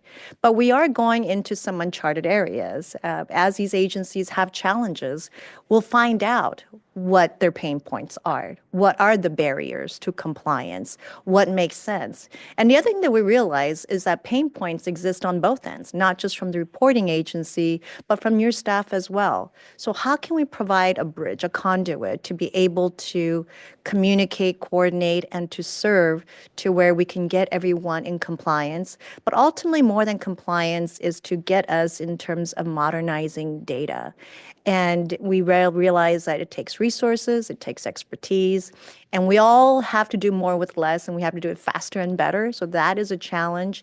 And we have limited resource. And this is why we so appreciate your staff reaching out to the Data Collaborative and saying, maybe there's an opportunity here to partner. And we jumped on it right away.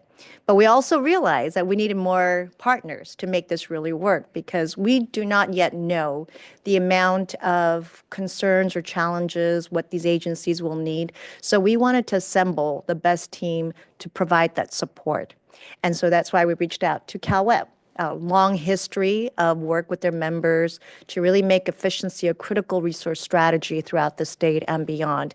And we've had personal working relationship over the years, so it just made sense. And we've done a lot of work, a lot of great work. So we tapped on CalWeb, and of course, Tia said yes right away. And then, but we realized we need more help. And since we're all very lean and mean staff, I'm like, we need more help. And that's when we approached Black & Veatch and Deloitte, firms that we've had working experience with. I know your staff has as well. And we said, we don't have the funding yet, but we need a lot of work. We need expertise. How about you come help us? And they very generously said yes.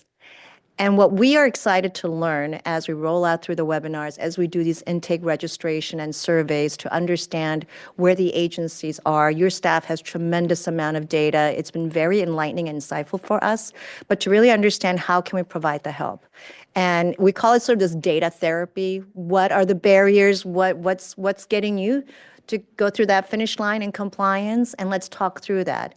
And if it's a deep-rooted issue, then again, we can look at some more of a long-term remedy. But if it's something that is more immediate, then there's different strategies and approaches. So we're very eager to learn where the agencies are and provide that communication and coordination back and forth with the state board and these agencies. And we will learn. We will see the number of inquiries. We will see the challenges, and we will figure out what we need to do. At this point, we are all going to learn together, and we'll realize what kind of resources we need, what kind of work that we can support, and we'll just continue to grow this partnership as we learn more. So we are truly grateful for this opportunity, and it's really that defining moment for the California Data Collaborative to be a trusted partner, both at the state level and to the agencies that are reporting, and we are very thankful for the opportunity to serve. So with that, I'm going to turn it over to Tia. Thank you, June. All right. Hello. I think we can go ahead to the next slide. My name is Tia Fleming. I'm the Executive Director of the California Water Efficiency Partnership. And as June said, obviously jumped on an opportunity to One, work with our favorite partner organization, which is the Data Collaborative. You'll see a lot of our co-developed tools in my deck. But also to really put a focus on those agencies that we're not hearing from. So my presentation is going to give a bit of an overview of how we're working with a lot of the agencies that are engaged, but we'll transition over to the Data Collaborative in terms of how do we reach those that aren't engaged. So next slide. So just a snapshot of CalWEP. We've grown quite a bit in the last several years. We're about 270 organizations across the state. That water agency bucket includes a lot of IOUs. So when we look at urban water retailers that are represented in our community, we're about 240 of the 400 that we're working with pretty regularly. We also have a mix of businesses, manufacturers, educational institutions, government agencies, and industry associations that we're working with. We also have a collaborators program that's not here, but listed here, and that's our nonprofit partnership. So those are partnerships with folks like Pacific Institute, Friends of the River, et cetera. Next slide. So over the last 3 years, we have certainly done quite a bit of polling and engagement with our members. So I was trying to do a count. We're over 20 webinars and trainings over the last 3 years across the state with partners like the Data Collaborative, with Aqua, with the California League of Cities, partnering wherever we can in order to reach folks about what's coming up, what's included. And we've done a lot of polling. If you know me, you know I like polling and engaging sessions with our members. And so again, this is really looking at the universe of people who are engaging with us. And even among them, we're finding consistently, so this is aggregated over, again, 20 different polls. A lot of folks having funding concerns. How are they going to pay for what they need to do? Folks struggling with the regulatory complexity, and then those gaps in technical expertise on the ground to implement. The top areas where we've heard agencies need help consistently is compiling the reports. And I just want to give a huge shout out to Karina and Marielle and their whole team for being incredible partners on this. As soon as this emerged as an effort, they've been at our events, holding office hours beforehand, participating on our webinars, making themselves accessibly available to all of our questions and members. But also you can see a lot of support was needed on the CII work, the best management practices, the dedicated irrigation meters, the classification. So a lot of those tasks that aren't necessarily saving water, but are getting to a place where they can understand where they're going to save water, how they're going to benchmark, what they're going to do next. And then you'll see meeting water use reduction targets is still up there with people needing help, because seeing that they're going to be out of compliance and understanding that programs take a long time to spin up. So how do we do that? So next slide. So to meet this, here's kind of our ecosystem of tools that we've developed over the last several years. With compliance planning, we've created a comprehensive resource hub. It has an interactive timeline. Anyone can go there, click on a date, and it'll tell you everything that's coming up, point you to the regulation text, point you to the resources that we have there. We've worked with the Data Collaborative on 2 different resources recently, a variance estimator that actually just uses publicly available data to say, if you want to go for that horse variance, here's generally how many horses you're going to need to have to meet that 5% threshold, trying to help people really target what they're using their time for. We have flow charts. We did a dedicated irrigation guidebook with Chris and team at the Data Collaborative, and recently a really comprehensive non-functional turf toolkit, as folks are also implementing AB 1572, and we'll be telling you how they're doing that. Under compliance tasks, one of the emerging needs we saw was the ability for agencies to be able to view their landscape area measurement. So DWR released their residential landscape area measurement during the regulatory rulemaking. CII, I'm sure you're going to talk about this, Ryan, but the CII data is still rolling out. DWR has the shape files and the analysis. They don't own the imagery or a license to the imagery. So we were able to get some pro bono support from Eagle Aerial to spin up a free viewer. Doesn't matter if you're a CalWEP member or not. It marries the imagery with the analysis from DWR and allows folks to go in, even if they don't have GIS, and look at their community, make sure parcels are included, make sure, run their own QA/QC. We also are now working with folks on AI-assisted CII classification, which is really one of the best uses of AI I've certainly seen. Really saves a lot of time. We have a guidebook if folks are going to do it on their own. We have a few more guides coming out. So we're actually developing a CII best management practice database. So this will go through surveying 40 CII programs and also look at estimated water savings from it in a really data, validated kind of way. Tagging on to that, we just released basically a textbook called Estimating Water Savings, written by David Mitchell and Tom Chestnut. And this is a guidebook for really trying to compare apples to apples across water saving programs by getting people aligned on how we're evaluating and measuring. And then, of course, we also are working on saving water. So we run rebate programs for some of our smaller agencies in-house. We cut the checks and send them to customers. We have technology partnerships doing direct distribution of smart irrigation controllers, flumes, flows, leak detection kind of stuff.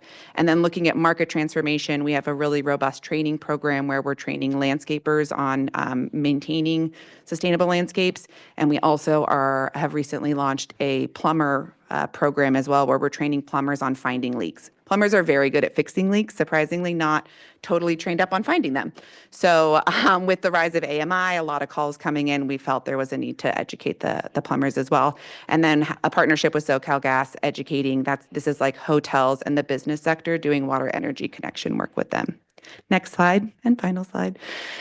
So kind of in creating all of these broad tools and programs that we can work with, we also saw a real need, just I think as the State Water Board did, to partner with agencies and really dive in. So we were able to find some funding with DWR, thanks Ryan, but partnering with NV5, Environmental Incentives, Maureen Urbesnik Associates Consulting, and we were looking at how can we work with.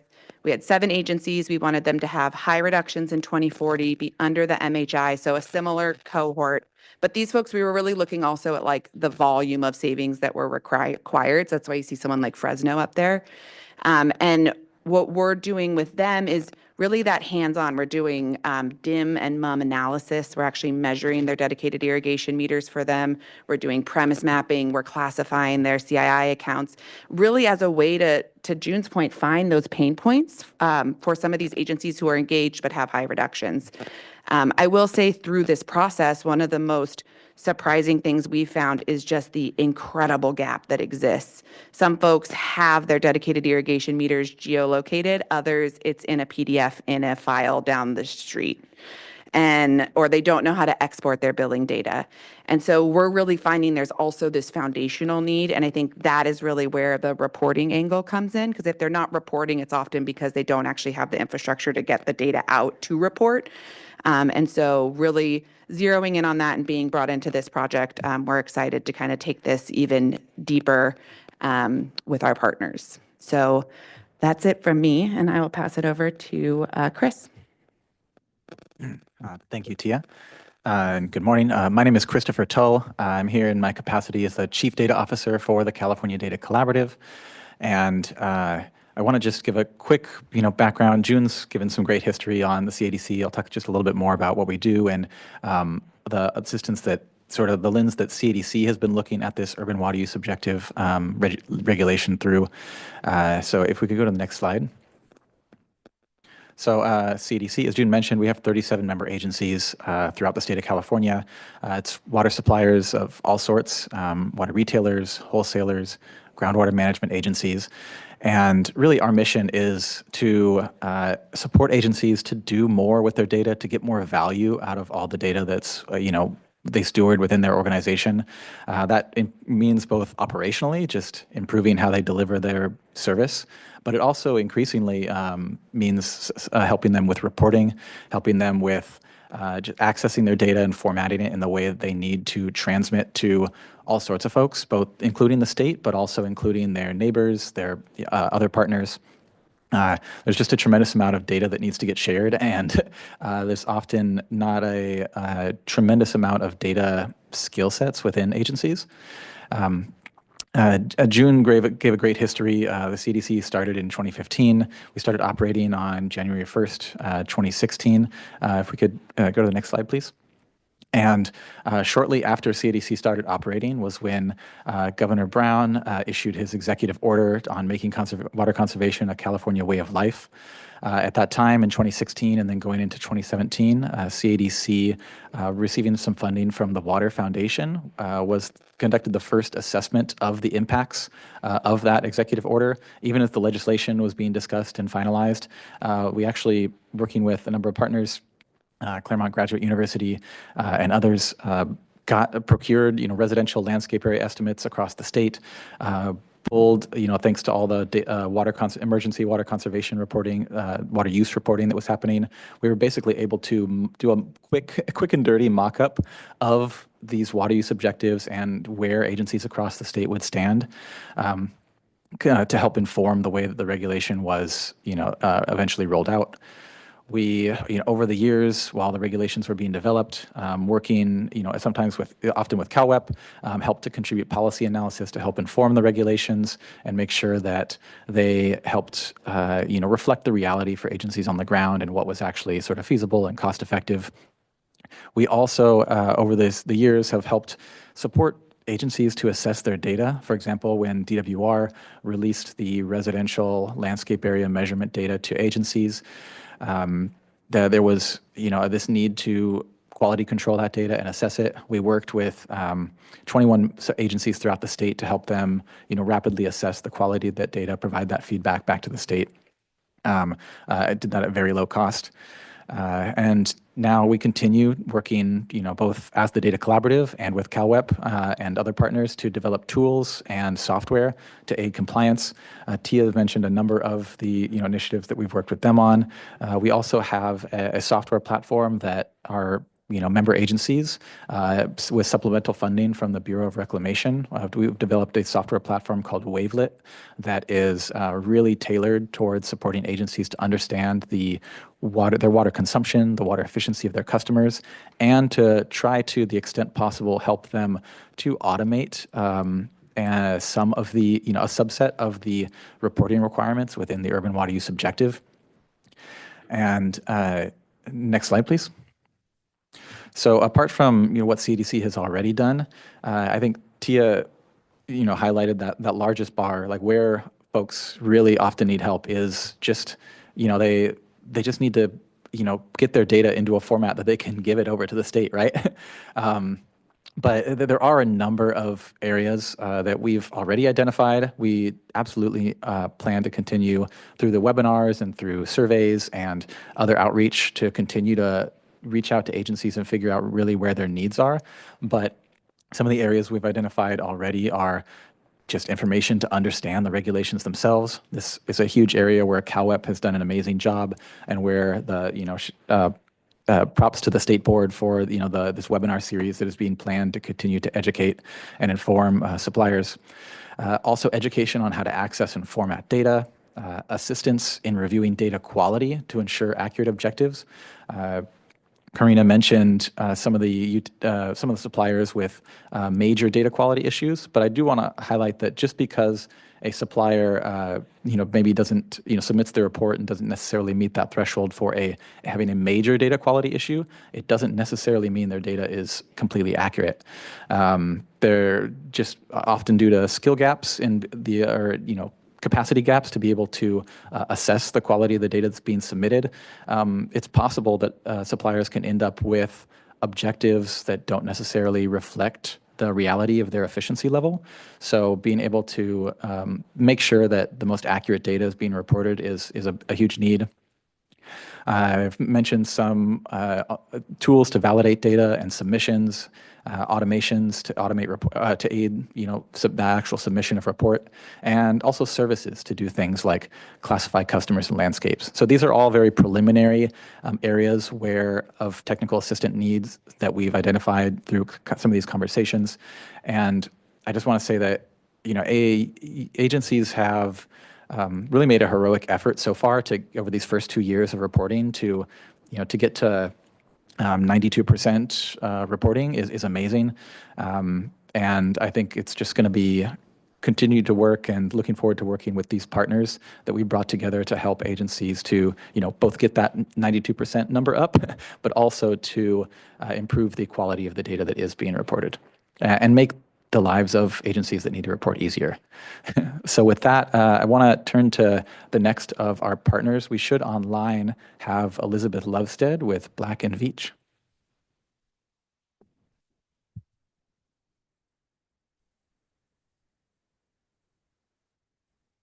Good morning. I'm Elizabeth Lovestead with Water Supply Planning Lead for Black & Veatch in the region.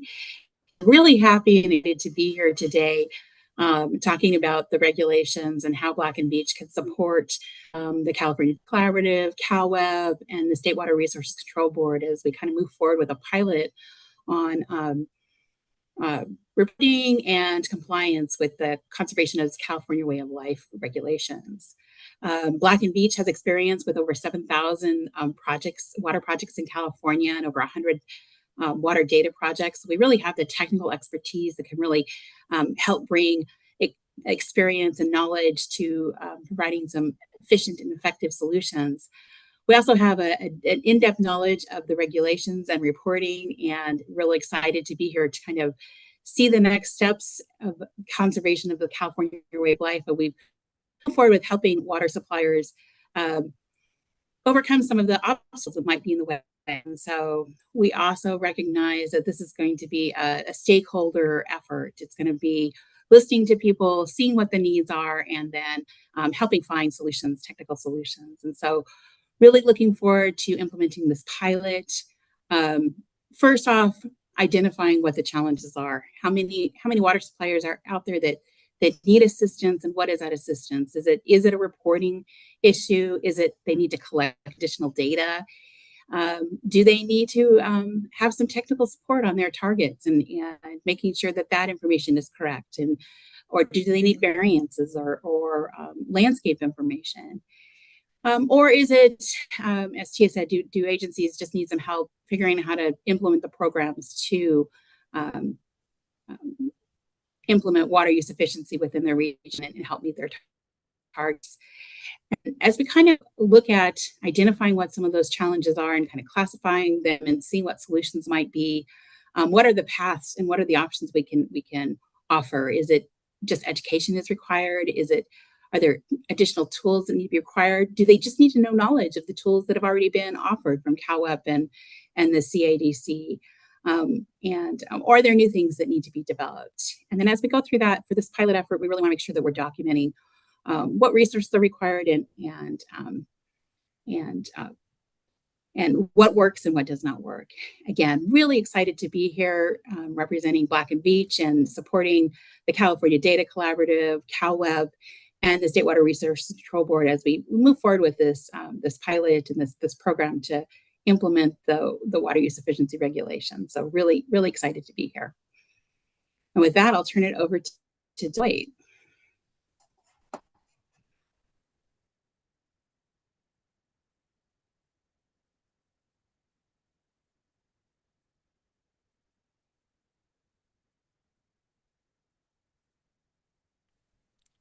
Hello, good morning. Thank you, Chairman Escobar and esteemed board members for having us. My name is Stuart Pierce Roberts. I'm from Los Angeles and I'm representing Deloitte Consulting today. I'm excited to be part of this opportunity to support the State Water Resources Control Board, California Data Collaborative. Thank you, June, for bringing us into this effort. In order to support California water agencies with making conservation a way of life through enhanced urban water objective reporting. We've heard some of the challenges from other speakers today, but we're excited for some of the solutions that we could offer and bring to help enhance and support all of the water community within the sector. We are committed to supporting the broad water community across California. We currently serve some of the largest public and investor-owned water operators in the country, especially some of the largest operators and regulators in California. We're very proud of the opportunity we recently had to support the State Water Resources Control Board with the digitization of the Water Rights Information System, CalWaters. And we're looking forward to bringing other data and digital transformation solutions to water agencies around this important effort. We have more than 8,000 water specialists and 10,000 AI and digital transformation specialists globally. And we're excited to bring those expertise to different capabilities of water agencies within the state in order to support them with the challenges that they have and meet them with the kind of the issues that they are facing. We offer a lot of services within the water sector to our clients that we support. A few that are relevant here that we just want to highlight is our support for digital and data transformation that improves how water data is managed, extracted, and used to support decision-making rights within water resource management and delivery. As well as we support strategic planning and enterprise risk management to help water operators think through how they can increase resiliency and redundancy and support the delivery of clean water supply across the state, especially with the impact of climate change and knowing that different communities have different resources across the state. Planning and understanding the risks that face these water operators is critical to how we serve Californians in the state. As a California business with 10 offices around the state, we're committed to supporting the delivery of safe, clean, and reliable water to Californians. And we look forward to working with you as well as the other set of partners on this important effort. Thank you for your time. Great. Thank you. Thank you all. And finally, hand it to my colleague, Mr. Ryan Bailey, the Water Use Efficiency Branch Manager at the Department of Water Resources. Good morning. Good morning, Chair Esquivel and members of the board. Very pleased to represent Department of Water Resources, and I'm going to spend my time this morning just painting a picture of how the department supports urban water suppliers and provides technical assistance and support in calculating the urban water use objective. So to start off, the 2018 conservation legislation had a couple of important provisions for the department. One was that it stated urban water suppliers may request technical assistance from the department. The technical assistance may, to the extent available, include guidance documents, tools, and data. Secondly, that DWR was required to provide or identify data regarding the unique local conditions to support calculation of the urban water use objective. So I can say that DWR has gone above and beyond in meeting both of those. We have leveraged our California Irrigation Management Information System, or CIMIS network, where we collect evapotranspiration data at currently 150 stations across the state. We provide reference evapotranspiration, effective precipitation, seasonal reference evapotranspiration, effective precipitation, crop coefficients, irrigation efficiency, ET factors for estimating ag variances, and the list goes on and on. I'll leave it there. The regulation also established some authorities for us to additionally review alternative data requests, alternative methods, and also special landscape areas. So we, in the main, that's our bread and butter. That's what we're doing. One of the things that was a bit of a gap in the legislation was that landscape area measurement for residential was specifically to be provided one time by DWR. And we had the funding to do that, and we were able to deliver that to suppliers. What was not stated in the legislation was the commercial, industrial, and institutional landscape area measurement, what was intended for that. So it was silent to that. So most suppliers assumed that that would be their responsibility since there was nothing in the statute that said it would be provided otherwise. So DWR was very fortunate in being able to leverage funding from the fiscal year 21 and 22 drought relief funding. The department had a number of efforts going both with small suppliers and urban suppliers. So we were able to direct about $13 million to performing landscape area measurement for CII.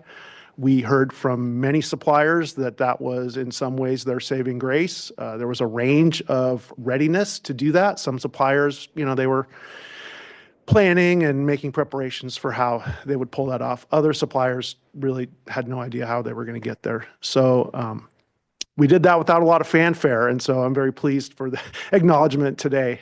And then secondly, part of those funds were directed to our complete compliance solution pilot that Tia summarized earlier, and we were able to help with readiness and directed efforts, 7 suppliers across the state. And both of those things are ongoing. We're still working on the CII, delivering it to the suppliers. And I will mention just one other thing. The 2018 legislation had a couple of things in there with regard to enforcement. It said that the water board, when issuing suppliers a conservation order, could refer that supplier to DWR for technical assistance to remedy the deficiencies. So that piece of the legislation did not come with funding. The things that I just mentioned, we used one-time funding, and we'll be expending those.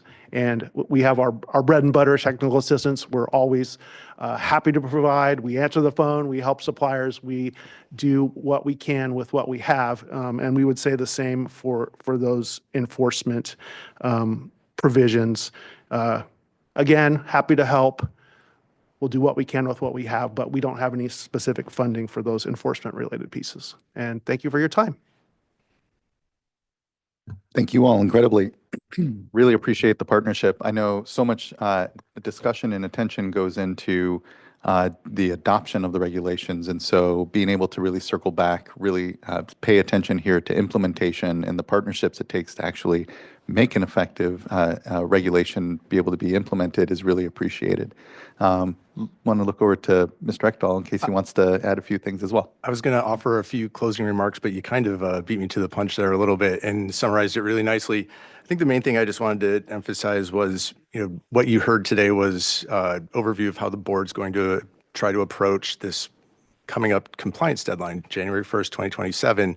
It's not focused on enforcement. It's really looking at compliance assistance. How do we provide the information, the tools, the data to, one, just make sure people are complying with the reporting requirements, but then looking further than that, how do you actually bring these communities to this efficient water standard or target?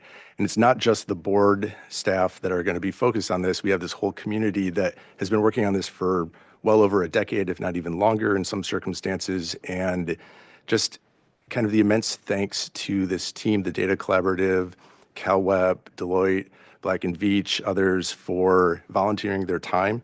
This is pro bono work. They did, basically say they do this for free to kind of help us figure out how to bring these communities closer to their efficiency targets.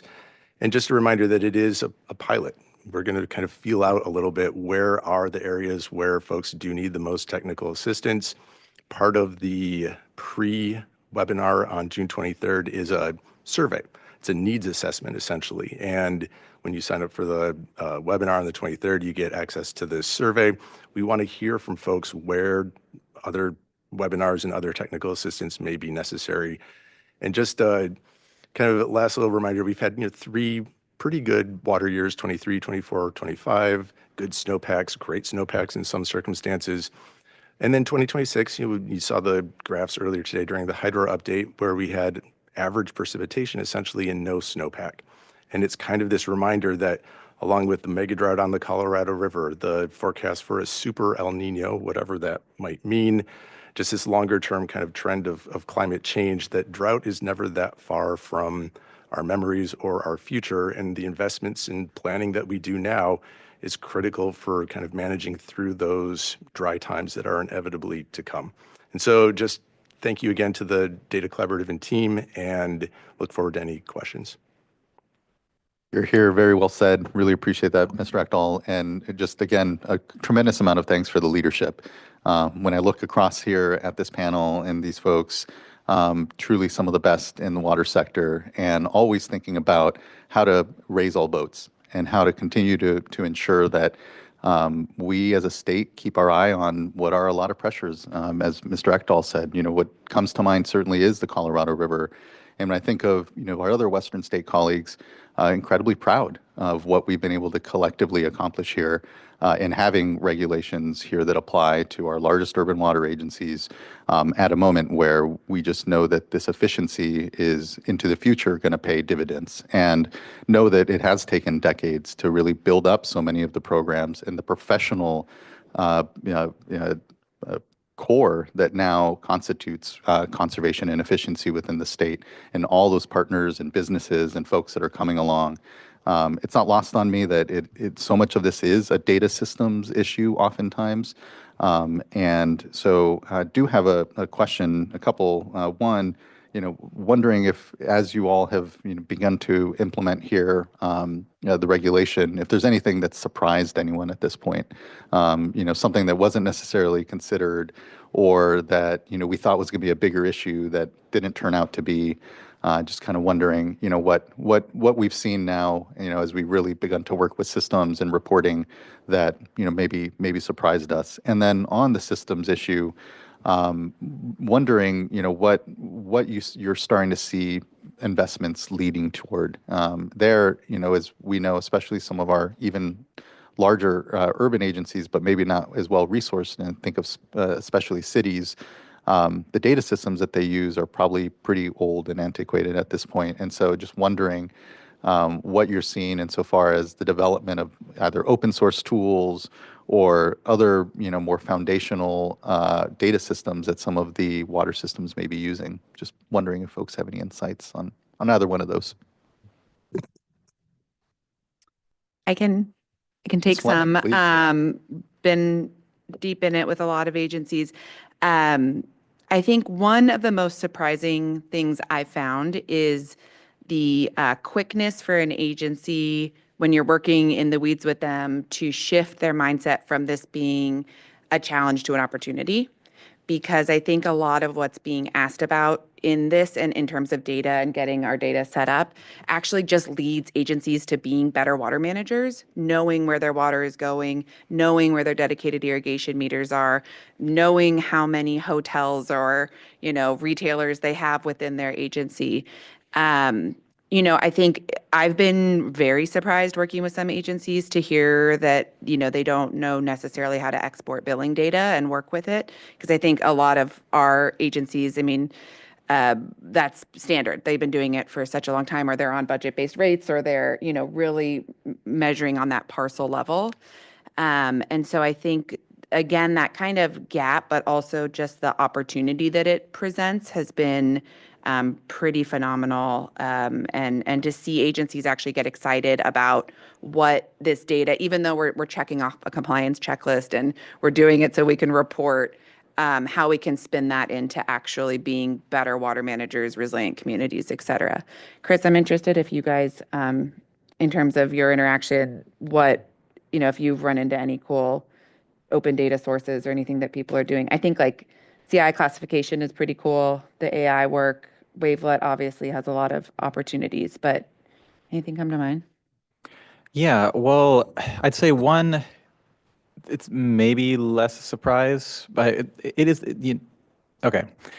So one of the things that we've seen, right, is that because for, in the long term for the better, right, because agencies are being forced to invest in sort of building data capacity because of the regulations in order to meet this, it does unlock other opportunities.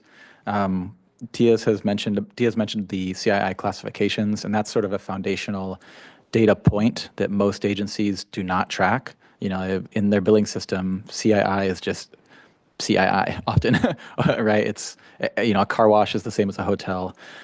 So being through the development of that, it does unlock additional opportunities.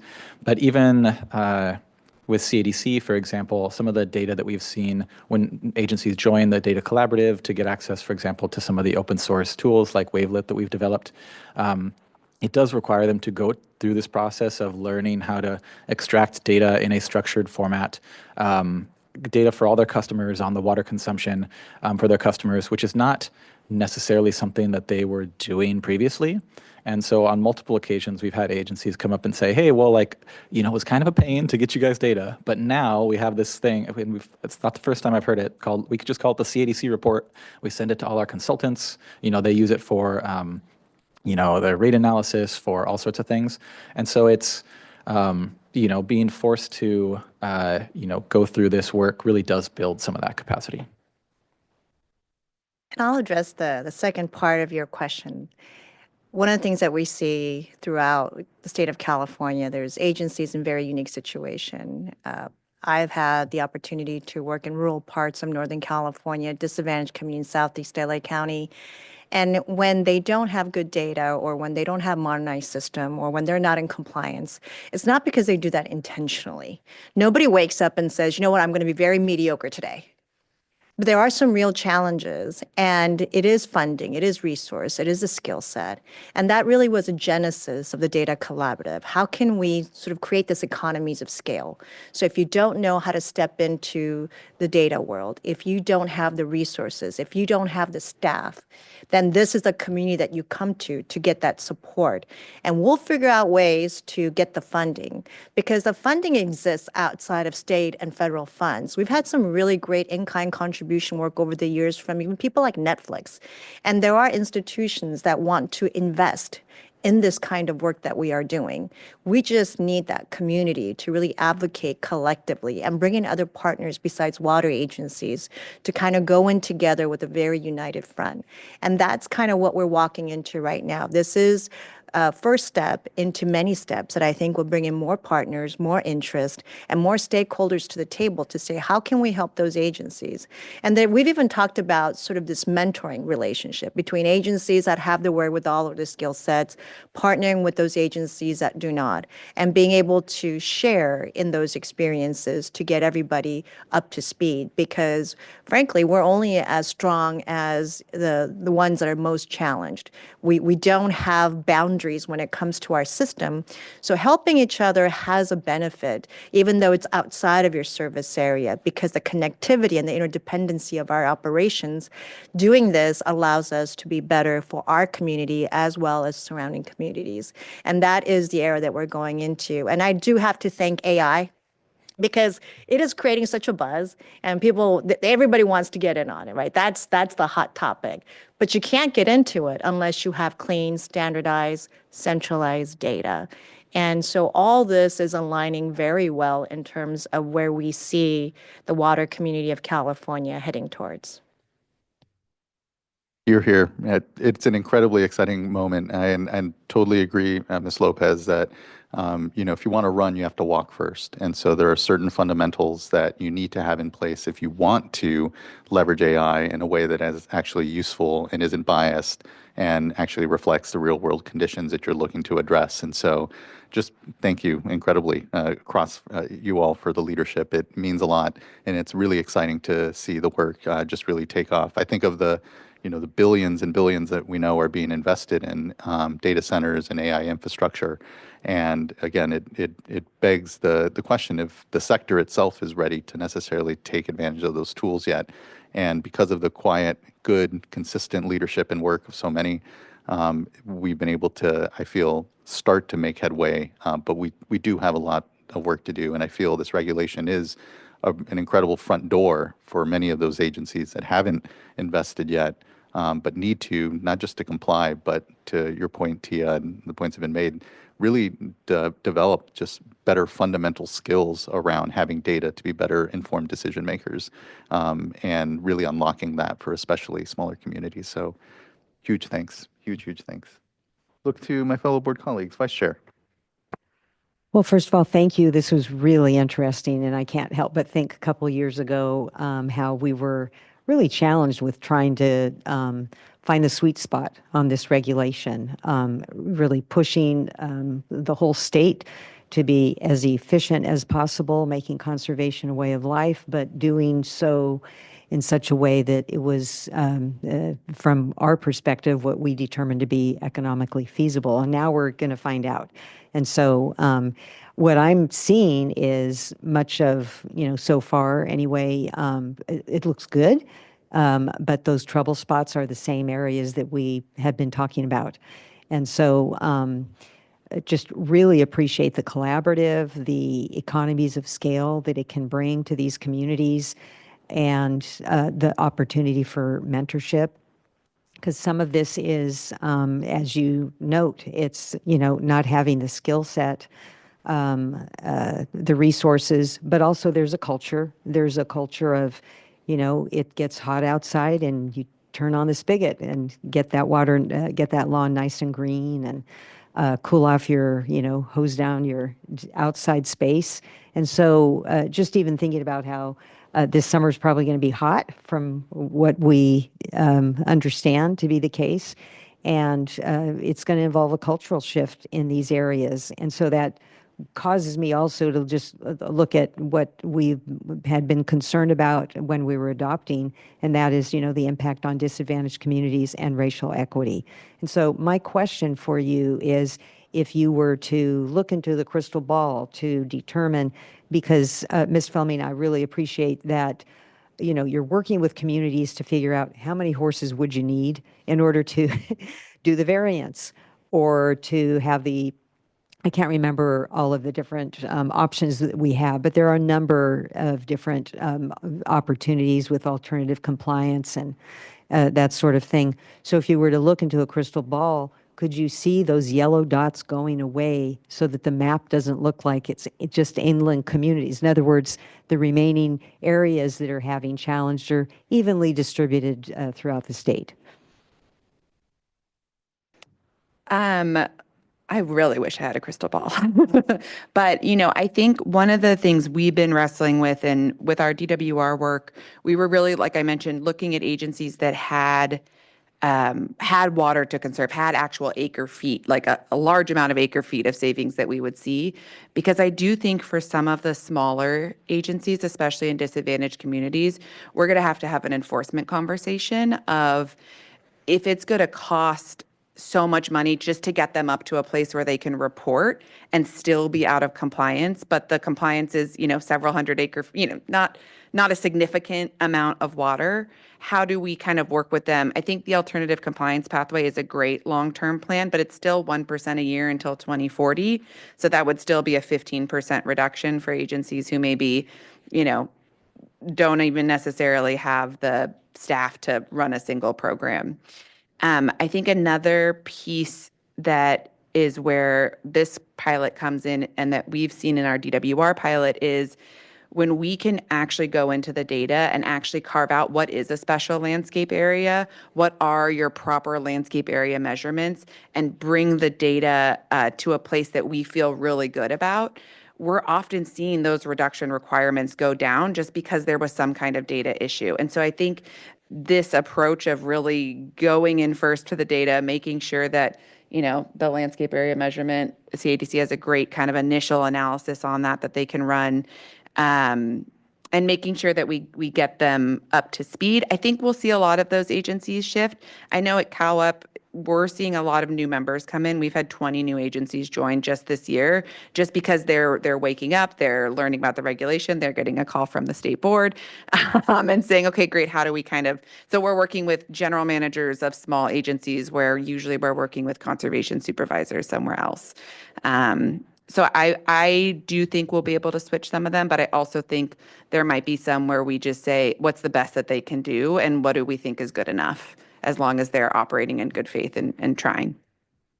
Now, I'll jump in a second too. I think that element of really understanding the data is the key thing of this pilot that I'm the most excited about, because at the board, we don't have staff resources to do a deep dive into the quality of the data, finding these specific reporting elements. Maybe there's just a decimal that's been moved in certain circumstances. We saw similar issues in water rights reporting. Anytime you're reporting kind of user reported data, you have this element of QA, QC, and uncertainty that goes with it. We don't have the resources, but this program and this pilot provides that opportunity for somebody to go in and really work with individual agencies on that one-on-one basis to find these things. And maybe, exactly as Ms. Fleming described, Maybe they're not as far off as they think. Maybe they're actually in compliance. Maybe there's other pathways, variances, alternative compliance. But in the worst case scenario where there's not, then we really understand what the root cause is. And we're not also kind of reinventing this wheel, going back and trying to unearth these mysteries of the data. And it provides a clearer path for everybody to work together and figure out what is the best pathway forward. Here. Thank you. Board Member Morgan. And thank you.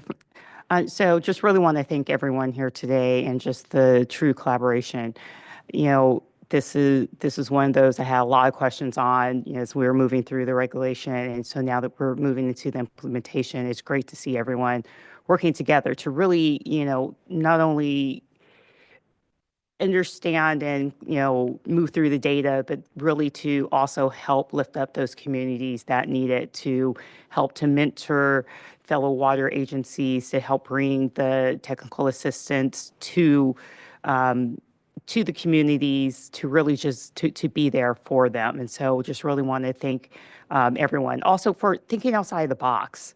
You know, the California Data Collective, Collaborative, sorry, to bring, you know, to establish for its establishment and to really take a look at, you know, how are we looking at the data, bringing it together. Then also bringing in consultants, how are we looking at funding and financing and bringing in additional funds to really lift up those communities and to not just this one-time effort, but to bring their systems to where they can now utilize them to help grow and to where they could be more efficient now and in the future, not just for this regulation. So really want to thank everyone. And for DWR, for you taking a look and seeing, okay, well, what are the resources do we have? How do we also play a role of really uplifting this effort? And, you know, while one-time resources really huge to make this to become a success, and then how do you play a role ongoing, knowing that we are all resource constrained? You know, really digging down and seeing how do we continue to be partners. So really thank you to our sister agency. You know, just not a question now, it's just one for the future as we go through this and we really start cleaning up that data and we really start looking at it, especially for those disadvantaged communities. I want to have, you know, gain that understanding of if there still aren't, you know, once we've cleaned up that data, we've gone into it, well, understand, well, why are they, what is the water use? What is preventing them from, you know, meeting their goals? You know, so, you know, I think, you know, going through the regulation and looking at the different, my mind's going blank there, but so just looking at different, you know, of the different roads to compliance, you know, was there something that was missed? You know, we looked at evaporative coolers, we looked at, you know, all different things, but many times, you know, in, you know, communities, you know, they're dealing with so many different things. And so really wanting to know at the end of the day, you know, is there something that was overlooked? Is there something that's more assistance for that community, perhaps in a different role? And something, you know, it's kind of like coming to mind, it's like, you know, are running their water longer to get, you know, to a certain point where, you know, they're trying to get warm water, or, you know, so there's some little nuance that's occurring within the community to where it's not really waste, but it's how the community, you know, because of an aging system or aging infrastructure, there's some other underlying reason for it. And so, you know, that's something that we won't know until later in the future. So it's just a question I have as we're going through this of gaining a better understanding of that water use. And thank you. So much, Board Member McGuire. Yes, I'll just echo the thanks and pile on a little bit more. I'm so encouraged by the message that I'm hearing and the partnership and the level of collaboration and willingness to reach out to those who are maybe less prepared, less fortunate, less ready for the work that comes. It's coming, is now, it's in front of us and is to come. We can't manage what we don't measure. We are all very familiar with that phrase, and there's so much truth to that. And and when it comes to water use efficiency, it's 100% applicable. And so it's a fundamental requirement that we get all on the same page with regard to data management, expectations, and have clarity with that information. And so I feel, like I said, encouraged that we're getting there with the technical assistance, with the outreach, with the building up of systems that are maybe caught off guard, even though we've been signaling this for 10 years, are still kind of catching up and getting in line with where we need to go as a state. The other part of assistance is the financial assistance piece. And Ms. Fleming, you mentioned it, when you did all your polling, the number one issue that came up was actually the concerns about the cost of compliance. And Vice Chair Diadamo, you mentioned the economic feasibility being a key concern when we adopted the regulations. And I still have that concern. Even seeing the systems today on the map, there's the ones that we've been talking about in a couple parts of the state that have a lot of work still to do. But as time goes on, the water use objectives continue to ramp down. And so we're going to see more and more systems that have to do work just to stay in compliance. So, I think I know the answer to this question, but I think it's also important that we acknowledge the challenges that we have on the financial assistance side, knowing that there are a lot of disadvantaged communities, and there are other regular systems that are going to be challenged financially because they have to look at their budgets, they have to look at rates, they have to look at the affordability of all their customers in their systems. So any of you would like to chime in and maybe just react to those challenges as we see them on the financial assistance, the funding resource needs, maybe that we have or don't have at the moment, and what we can do about that. Absolutely. We know that there are different opportunities. And even in the known ones, the state funding, and I'll point to during COVID, when the state board was reimbursing agency to basically offset all the arrearages. And agencies like ours that had the data, which was required, we've got tremendous amount of funding from the state board. But I know that agencies that serve, especially the disadvantaged community, the smaller communities, they didn't have the data, so they could not take advantage of the financial opportunities that existed. So one of the things that we share is data is not just a good way to efficiently use water and measure, but it's also an opportunity to get funding. It's also a good opportunity to tell your story, to get exemptions. And if you don't have the facts to back it up, you are missing some very critical opportunities. And one of the areas of funding that I personally get excited about is sort of the off-mainstream, so the private sector, that there is a lot of desire for public-private partnership like what you're seeing here today. And I keep in mind that when we ask for free work, there's got to be a return on their investment of time.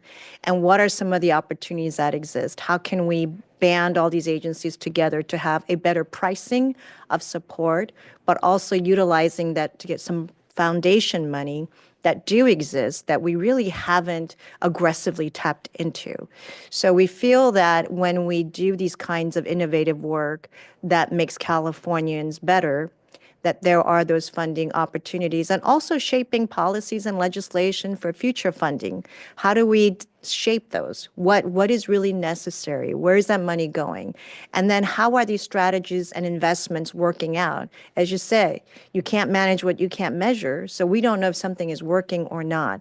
So data provides a gateway to a lot of these opportunities and learning. As Board Member Morgan said, we're going to learn a lot, and we'll understand those gaps, we'll understand those pain points, and we'll be able to sort of surgically tackle those areas and invest the time, resources, and funding to do that.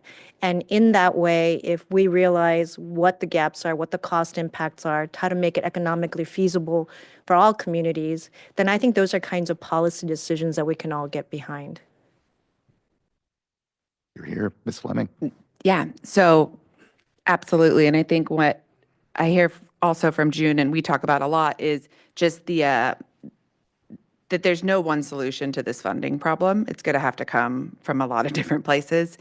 So just a couple of things that we've been exploring, looking at doing. One is we've started like a grants task force for our folks, and this is training folks on how to write grants, manage grants, apply for them, what data in our measurement and evaluation guide. We have a whole section around how do you measure your programs to make sure that they're the most qualified for grants when and if state and federal funding does come available.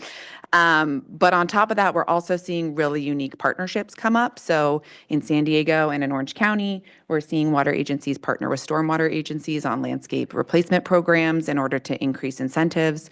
We are seeing some work. We work closely with Southern California Gas Company, PG&E, and others who are doing low-income direct install programs that water agencies can kind of partner with. We're absolutely, looking at working with folks like the California Water Resiliency Initiative and other private folks. And then, I think there's also interesting work happening with our friends at Pacific Institute and Water Now Alliance, looking at debt financing and how to do that. I think we're still really trying to figure out how we're going to make this work. But I think the question, and to Board Member McGuire's point, is for those smaller agencies that don't have capacity to manage grants, that don't have relationships with private industry, don't have, how do we provide them just direct technical assistance? And I think that's what this pilot is going to start with doing, is just how can we go in and give them free support and really assess what it's going to take. At CalWEP, a lot of our programs, that's why we have smart rebates programs where you don't have administrative staff. You pay us like a small fee, but we'll process all of your rebates for you. How can we also spin up these programs that provide discounts by doing it together, especially for the smaller agencies? And so I think it's a lot of creativity right now, and hopefully one day, money will come.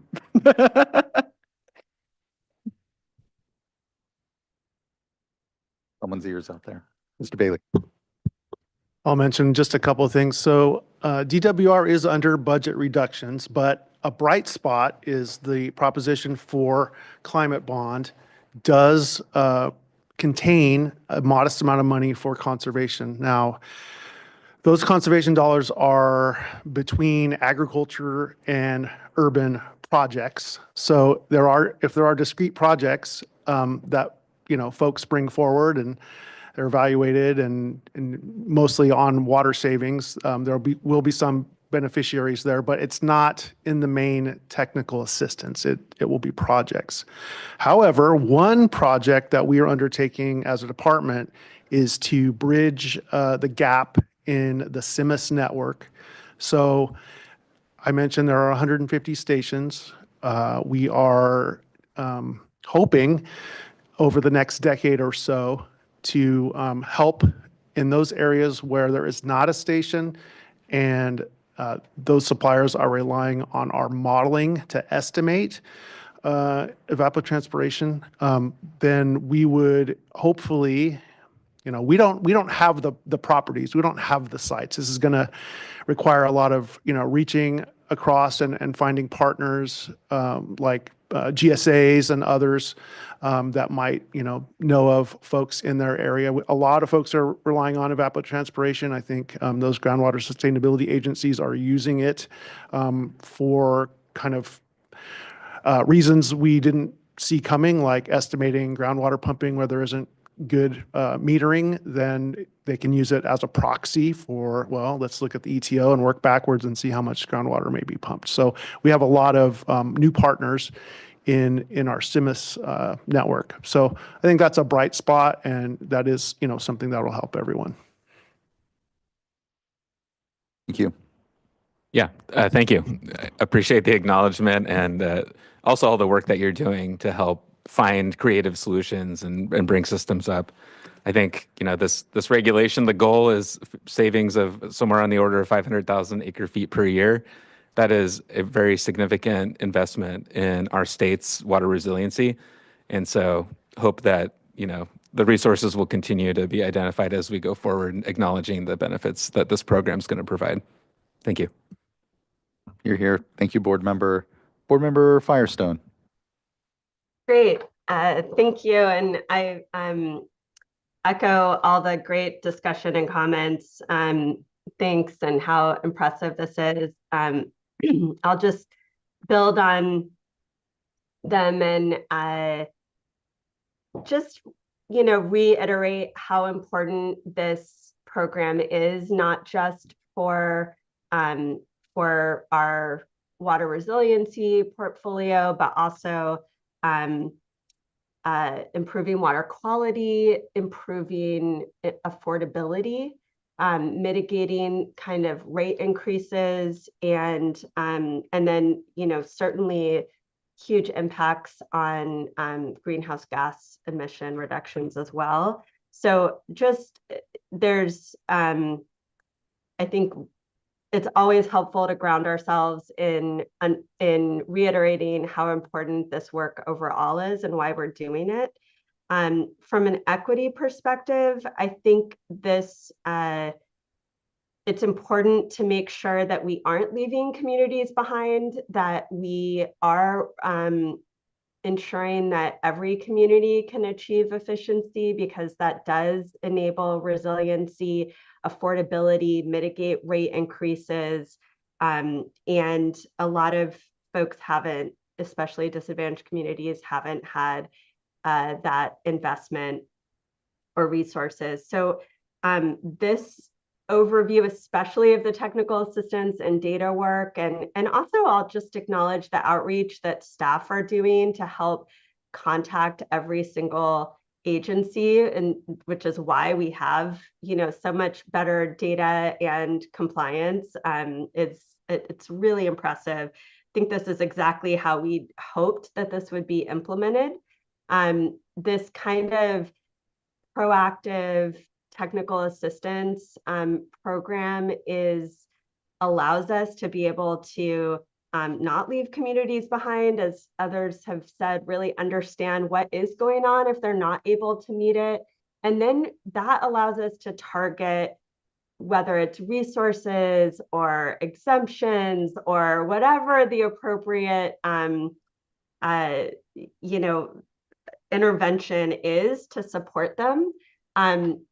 I think we've made clear enforcement is a last resort. And I think as we see, as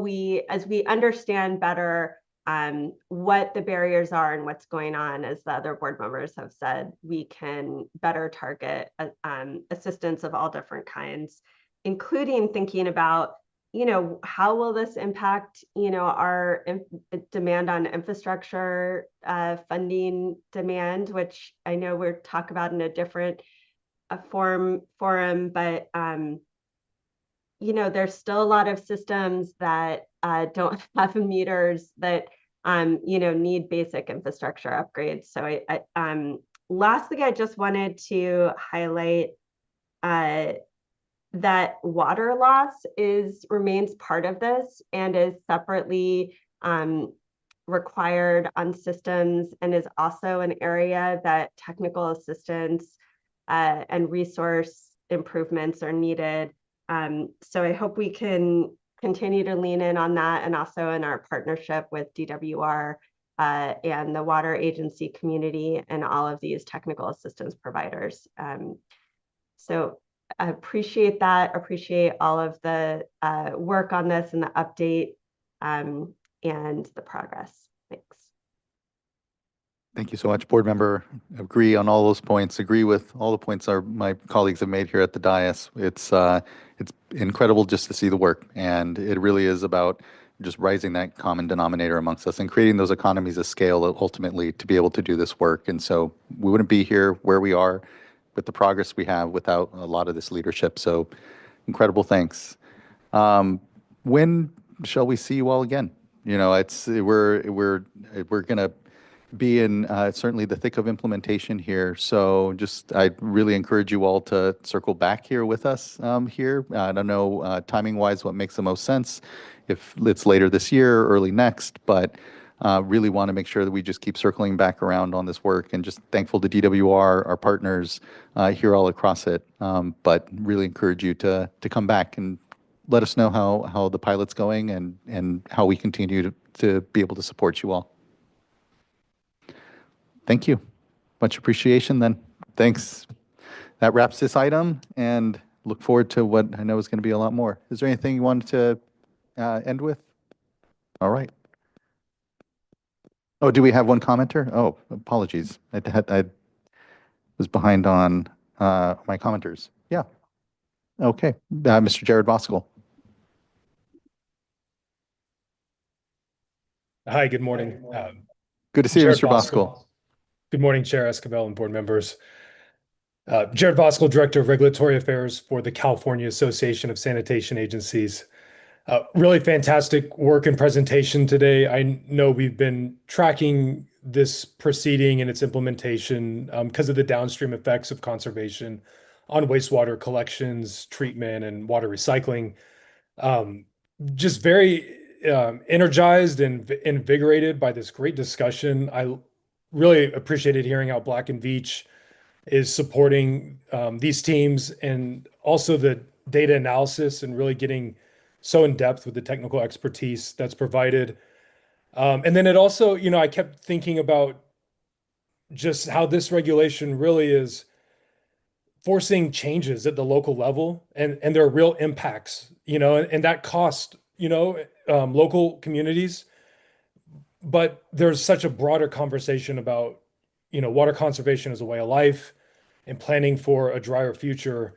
And so having these tough discussions, I don't think you could have a better forum and collaboration than the kind of one that was exhibited here today with all these presentations. I just wanted to make a couple comments in support of the work DWR is doing at Department of Water Resources. And I feel like this is a good opportunity to highlight the importance of not just agencies at the local level collaborating with agencies at the state level, but agencies at the state level collaborating with agencies at the state level. And so as much as Cal EPA and Water Board can work with Natural Resources Agency, Department of Water Resources, OPC, I think these are all very critical conversations. And so as Department of Water Resources is analyzing what are those impacts of lowering the indoor standard to 42 from 47, they're taking a holistic look. And I feel like if not the participants in today's panel discussion engaging in that discussion at DWR, we should try to get them an inside track to getting involved in that, because we need the integration of this work on this rollout, what's expected, and what the consultants and what the professionals are seeing, making sure that's tied in to the work that DWR is doing with their study. They have multiple technical panels, and I think they've done some great work, what they call network modeling. And so they've taken the work the Water Board has initiated in understanding and evaluating the impacts to wastewater, and they've expanded it to really model, these service areas could expect these decreases, and what are those downstream impacts. And so getting all of this kind of current water data integrated into that, I think would be just really powerful, so that when that final report goes from DWR to the legislature on what are those impacts of lowering the standard, that gets factored in, because there's this broader discussion on SB 72 and 9 million acre feet, and how are we going to get there? And so all of this ties into that holistic discussion, but just want to, compliment and applaud the work that was exhibited today. I'm sorry I can't be there in person, but our climate change manager, Sarah Delorier, she's tracking and involved in these matters, and she's a registered professional engineer. And so she has that expertise to really provide an input that, I can't provide, but, CASA can, to help make a One Water story with all this work. So, with that, I'll just close with one more congratulations to the progress to date, and really look forward to being involved in the efforts going forward. So thank you. Thank you, Mr. Voskuhl. Really appreciate your partnership and collaboration across this as well. And to your point, very much so, there's a lot of interconnectivity amongst our regulations, the work, the data, and the decision-making space that we're all collectively part of here in the water sector. And so being more aware and more integrated across that, I think, can only continue to help us figure out where we can find creative solutions and continue to build resiliency within our system. And connecting the drops and the data drops across it, I think, is definitely what we need to continue to keep our eye on. So appreciate that point, and thanks for the comments. Now I think I can let you all off the hook But thanks again. I can't appreciate you all enough for this. We have a rock star team here, and I'm looking forward to hearing further updates on implementation. Thank you. Thank you. All right, that wraps up item number 5 and brings us to item number 6, board member reports. I don't have a report other than please get out and vote. Hopefully, if you have not done so today, we kept today's board meeting light so that you could make sure and attend the board meeting and vote. So that's my only message for folks today. Board member Morgan. Hi. So last Wednesday on May 27th, I went over to the Sac County building, just a couple blocks over to the county supervisor meeting. They were honoring county staff from Sac Sewer District on their septic to sewer program. And so it's a program that they have been working on with our staff here, and 2 of our Division of Financial Assistance staff are there. And so that project began actually when I was in the Division of Financial Assistance, and they did a pilot at that time for the town of Freeport. That was successful, and so they continued on, and they did 4 more additional projects. And so the board has provided approximately $36.8 million to date. And so it's just really good work that the sewer district is doing. They're taking a look at the areas that are surrounding the district that are on septic and looking and seeing if they can bring those into the district. And so they're looking at those areas that are such as like Freeport, that where the groundwater is high and the septic systems are failing, and other small outlying communities to where they also have failing septic systems, also underserved communities, and are bringing those into their service areas. This has been a project that they have been looking at for quite a while and have been looking for funding because, as we know, these projects are very expensive. And so they actually have more projects in line, and so they're working through their list. And so it was an honor to go over there and to to uplift the work that we're doing here at the water boards. I mentioned our wastewater needs assessment and the funding that we're able to provide, and to recognize our staff and the Sac area sewer I'm sorry, they keep changing their name, Sac Sewer, for their work that they're doing around the community. And then on the 28th, I went down to the community of Riverdale down in Merced. And so that there is also a community that has been underserved for quite a while. It was a drinking water, oh my goodness. I'm going from wastewater to drinking water, so my brain just went out the door. So that there was a consolidation project. And so the community has been dealing with a contaminated well for quite some time. And so they are, feasibility studies and everything were done there. They are now consolidating with Merced. The community is very much so grateful. The mayor mentioned that she's been around for 71 years, and she's so happy that the community is finally getting consolidated in with the city, and that it is about time that they are getting the infrastructure that they deserve. In addition to being consolidated and having a reliable source of drinking water, they will also be receiving some fire hydrants, and through other funding, they're also getting sidewalks, curbs, and gutters. And so it was a big community celebration. Community members came out with projects to show, pictures to show just the community over the years that they have lived there. And they were very much so grateful for the water board and the funding. That concludes my report. Fantastic report. Thank you so much for being out there. These are generational investments, truly, in so many communities. And so thank you for being out there and representing us so well, and being able to speak to, especially the sanitation work that, to your point, in so many communities, we just haven't had septic to sewer funding like we've been able to get out these last years. And it's incredible to be able to see that progress. Thank you so much, board member. Nothing from Vice Chair. Board Member McGuire. Yes, I voted, so thank you. This is my civic duty. That's part of my report. But I also, last week, on the 28th, had the opportunity to go down to Carpinteria and which is just south of Santa Barbara on the coast, beautiful area.